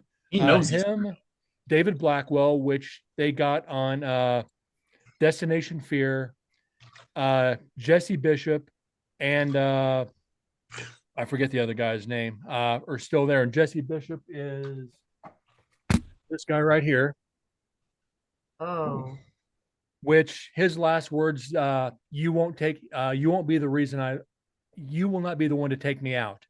And this is when it was still a gas chamber. As the pellets dropped, he starts huffing in the air, thinking that I'm taking myself out, not realizing you're helping the state speed up your execution. So it's like, I've contacted every one of them. There's 54 people executed there. I think I've probably contacted 20 of them. Crazy. Wow. That's incredible. That is I commend you for your attempts, and it's amazing. I love that. So you really are the ghost bait. Yeah. I've been that for years. It's like, go in there and do that. I get, okay, fine. I've got the t-shirt that says it too, but okay. I don't go in with any protection. I used to. I don't go in grounded. I go in 100% open. I want to put myself, if somebody died in an explosion, I want to put myself as close to that as I can without going through it. That's why I sat in the execution chamber like I did. They wouldn't let me be strapped into the bed because it's a museum piece. I said, I'll pay $1,000 to be strapped into that bed for an hour. They wouldn't do it. It's a museum piece. I even went through the Historical Society and said, will you let me do it? I've been here 5 times now. They're like, we can't do it. We want to say yes, but we can't. I'm going, and they asked me, why would you do that? It's like, I want to understand what they went through without going through it. Have you been through some? Oh, sorry, go ahead. And they're like, Brent, we respect what you do. We've seen all the evidence you've presented to us. And for the first 4 investigations, I gave them over 1,000 EVPs. Wow. I've actually, in my Discord channel, I've got, I think, 3 of them typed up in there. Oh, wow. I go through it, I write it down, then I type it up, and I give it all to the Historical Society so people can read it. Transcribing EVP. That's a new one. That's pretty cool. So have you spent any time in solitary confinement then at the prison? There's no nothing, no evidence whatsoever in solitary. Oh, you meant while hunting? Okay. You mean at yours? Because I have had experiences in solitary confinement at Missouri State Pen. I think though, supposedly, if I can't remember the number, you guys were there. Would they tell us like somebody was there for like 20 or 30 years Oh in yeah, in solitary. Yeah. solitary? And Yeah. I'm like, what the hell? I spent that night we were all there a couple of years ago. I spent almost an hour and a half down there, very last cell by myself, like I said, for over an hour and a half, and nobody missed me. It was terrible. Um, but I got to the point where I started doing experiments down there. Like, what's it like? So I got really quiet. I said, how long do I have to serve? Because it's pitch black. How long do I have to serve? 30. Excuse me. I'm like, okay, I think I can manage 30 minutes. And I had no idea what time it was. I had no idea how long I had been down there, but they were chatting with me off and on for a good 30 minutes. And I'm like, I'm getting tired. I can't do this much longer. Two. Apparently I had like 2 more minutes to go or something like that. And when I finished, I think I had a timer or something going, but when I finished, oh no, I heard people coming down the hall, so I knew it was almost time to go. But yeah, that they were telling me different things, and Amazing. it was pretty cool. Then I had a guard. Apparently, a guard came walking through, and I heard his footsteps in the gravelly dirt, and stops right next to me, and he goes, "Your name?" Mm. And I'm like, Ken. And then I heard the shuffle, like a little jingle, a shuffle, and they walked away. I'm like, holy crap, maybe it is my time is okay now. I'm done with my 30 minutes. Spell check. That's that- awesome. Oh, holy cow. It just solitary is interesting. That's what I love about the prison. Some of the docents were former guards there. Yeah. Yeah. So they tell you the names of the prisoners, they show you. And I was very fortunate. Like I said, I've made friends with all these guys. I've seen all, like, if there was murders in the prison, stabbings, whatever, attacks, I've seen a lot of the crime scene photos. Okay. They pulled me to the side, pulled me in the office, sat me down. Hey, this is what you're investigating. Showed me one of the child molesters that was stabbed like 50 times. Here's the photos. And I'm sitting there going, you showed me where he died. You showed me what happened to him. Now I get to go stand and investigate, knowing who did it and the victim's name. This is going to be interesting for me. Yeah, I can imagine. It's like, Right? Especially without grounding. True. Oh. Yeah, especially without grounding. Yeah. Yeah. like one of the guys was an alcoholic, the Carol Cole. I actually took can't take liquor in there. I put iced tea in a Jack Daniels bottle and took it, and I set it in last night's cell for him. It's I use trigger objects. Yeah. And it's like, I wish I hadn't done some of this, but I'm going to do it again. That's pretty cool. Shaw, we've been down a Amazing. rabbit hole for a few minutes, but this We has been fascinating, have. guys. I'm glad Can we you do it guys again? enjoyed it. We sure can. Yeah. That was so much fun. Great talking to everyone. I like your question. Can we do it again? We certainly can. We can. I'll have to schedule Cool. it, and we'll have to do it again because I have enjoyed it, and I've actually enjoyed talking about the scams and stuff that people are going through and calling them out, because these people need to be called out, especially whenever it comes to us in the paranormal, and those that aren't too or know that much about the paranormal want to do things, conventions. Definitely do your research on things. As I say, on everything, whether political, religious, paranormal, do your research, because research is the key to finding out all the answers that you have, or to the questions that you have. But until next time we do this, why don't y'all go ahead and go in order from Incarnate, Pam, Chris, and Ken, and let people know where people can find you guys and find out more about what you guys do. Okay, you can find me on pretty much Twitch and YouTube, Incarnate Paranormal. I do have Facebook page, TikTok. I do post clips of my EVPs on TikTok, but you can go back to YouTube. There's got to be 600 videos of past investigations if you guys want to check that out. Said I've been in the field. August 1st will be 18 years, and Nice. that's about it. Cool. All right. Pam? Okay, so I am part of Amok with Sean Ken, and we go live every Tuesday night. We're on YouTube with that. I'm also on Border Town Strange podcast with Jess Holman, and we record every other week on Wednesdays. We go live, so we're on YouTube as well. And coming up this Wednesday, guess who we have on as a guest? Who? Trey Hudson, the Meadow Project. Ooh. Yay! Right. I am definitely Yeah. going to be Gonna say watching Shaw. that. Very excited. And then we also, not me. I am part of What If Tomorrow on the Fringe podcast. That's every other Monday night. It's also on YouTube. And I'm on Facebook, obviously YouTube. Yeah, a little bit everywhere. So, All right, Chris. All right, me. Oh, I'm Chris. I'm everywhere and nowhere all at the same time. I don't have anything special.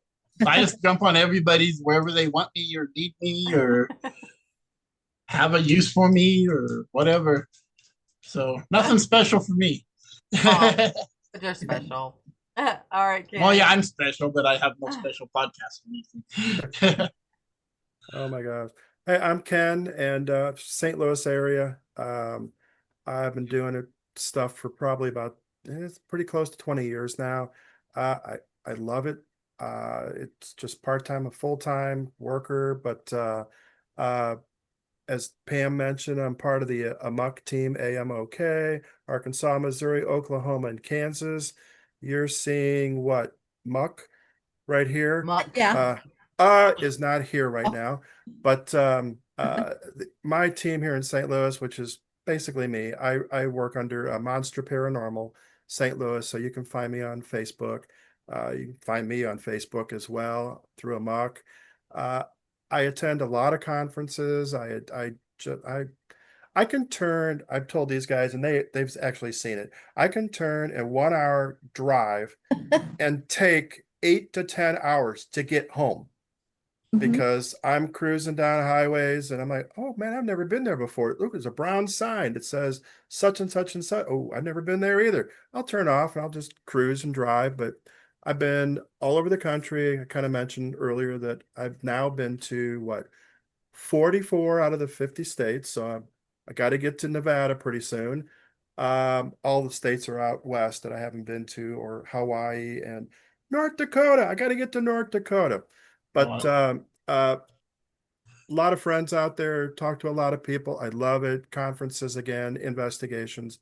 I just have a blast doing this stuff. And I do give lectures through some of the counties that are around St. Louis area. So St. Louis County at the libraries, Jefferson County, St. Charles County, I've done some now. I gave a talk a few years ago at Scott Air Force Base over in Illinois. Kind of been expanding a little bit. And when Halloween season's not here, I've got a window of about 4 weeks. Don't tell the kids, but I play Santa Claus for about a month. So He makes a great Santa. He does. I love it. And he gives the best hugs. And Yeah. on that note, Thank you. Oh my gosh.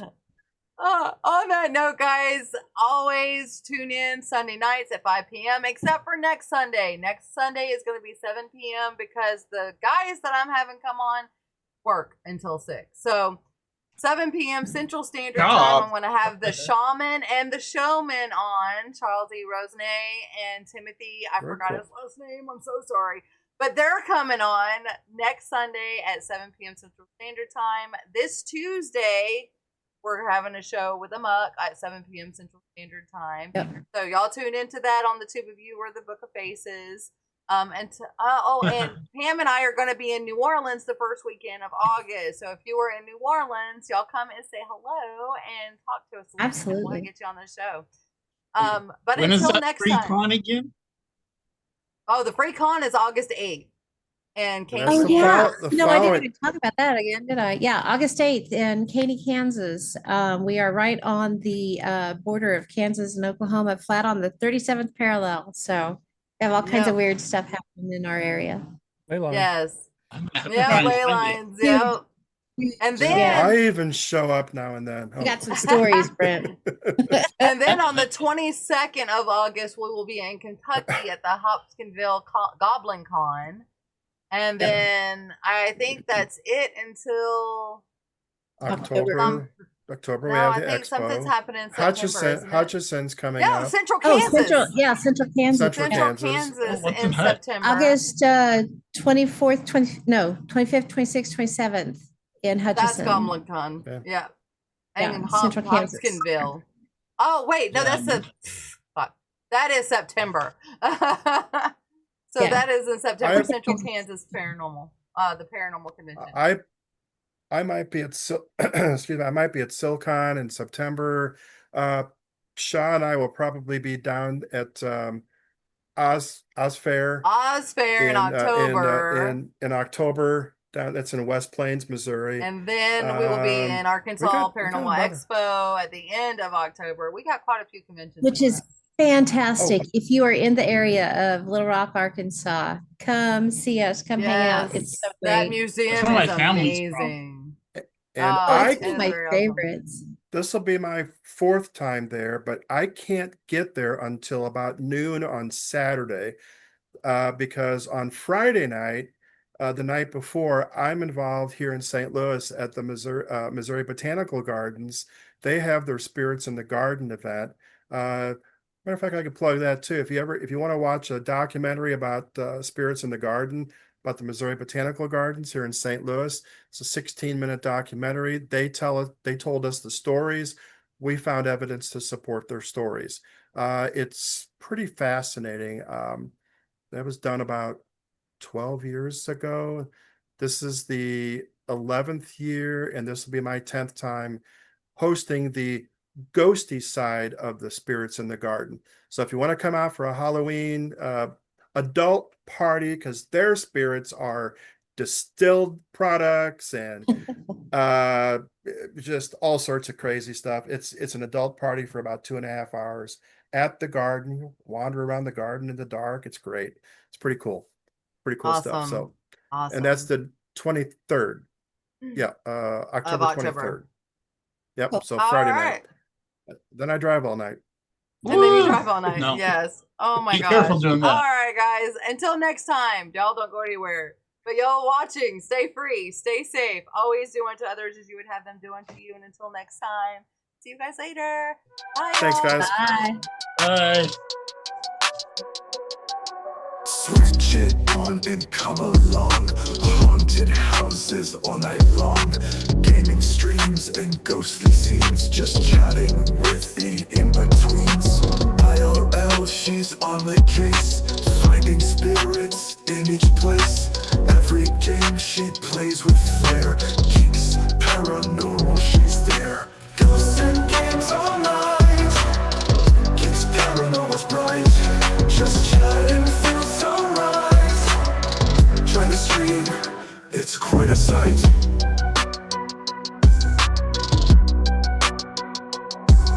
From the haunted house she flies, gaining worlds under the skies. Chat and laugh, let's have a blast. G.E.E.K.S paranormal here at last. Ghosts and games all night. G.E.E.K.S paranormal's bright. Just chatting feels so right. Try to stream, it's quite a sight.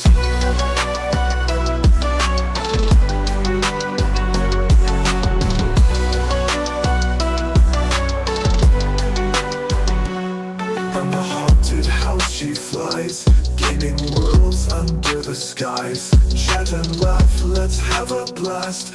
G.E.E.K.S paranormal here at last. Ghosts and games all night. G.E.E.K.S paranormal's bright. Just chatting feels so right. Try to stream, it's quite a sight. In the dark she finds the light. Streams so fun, she's out of sight. Every ghost and gaming fight. G.E.E.K.S paranormal shines so bright.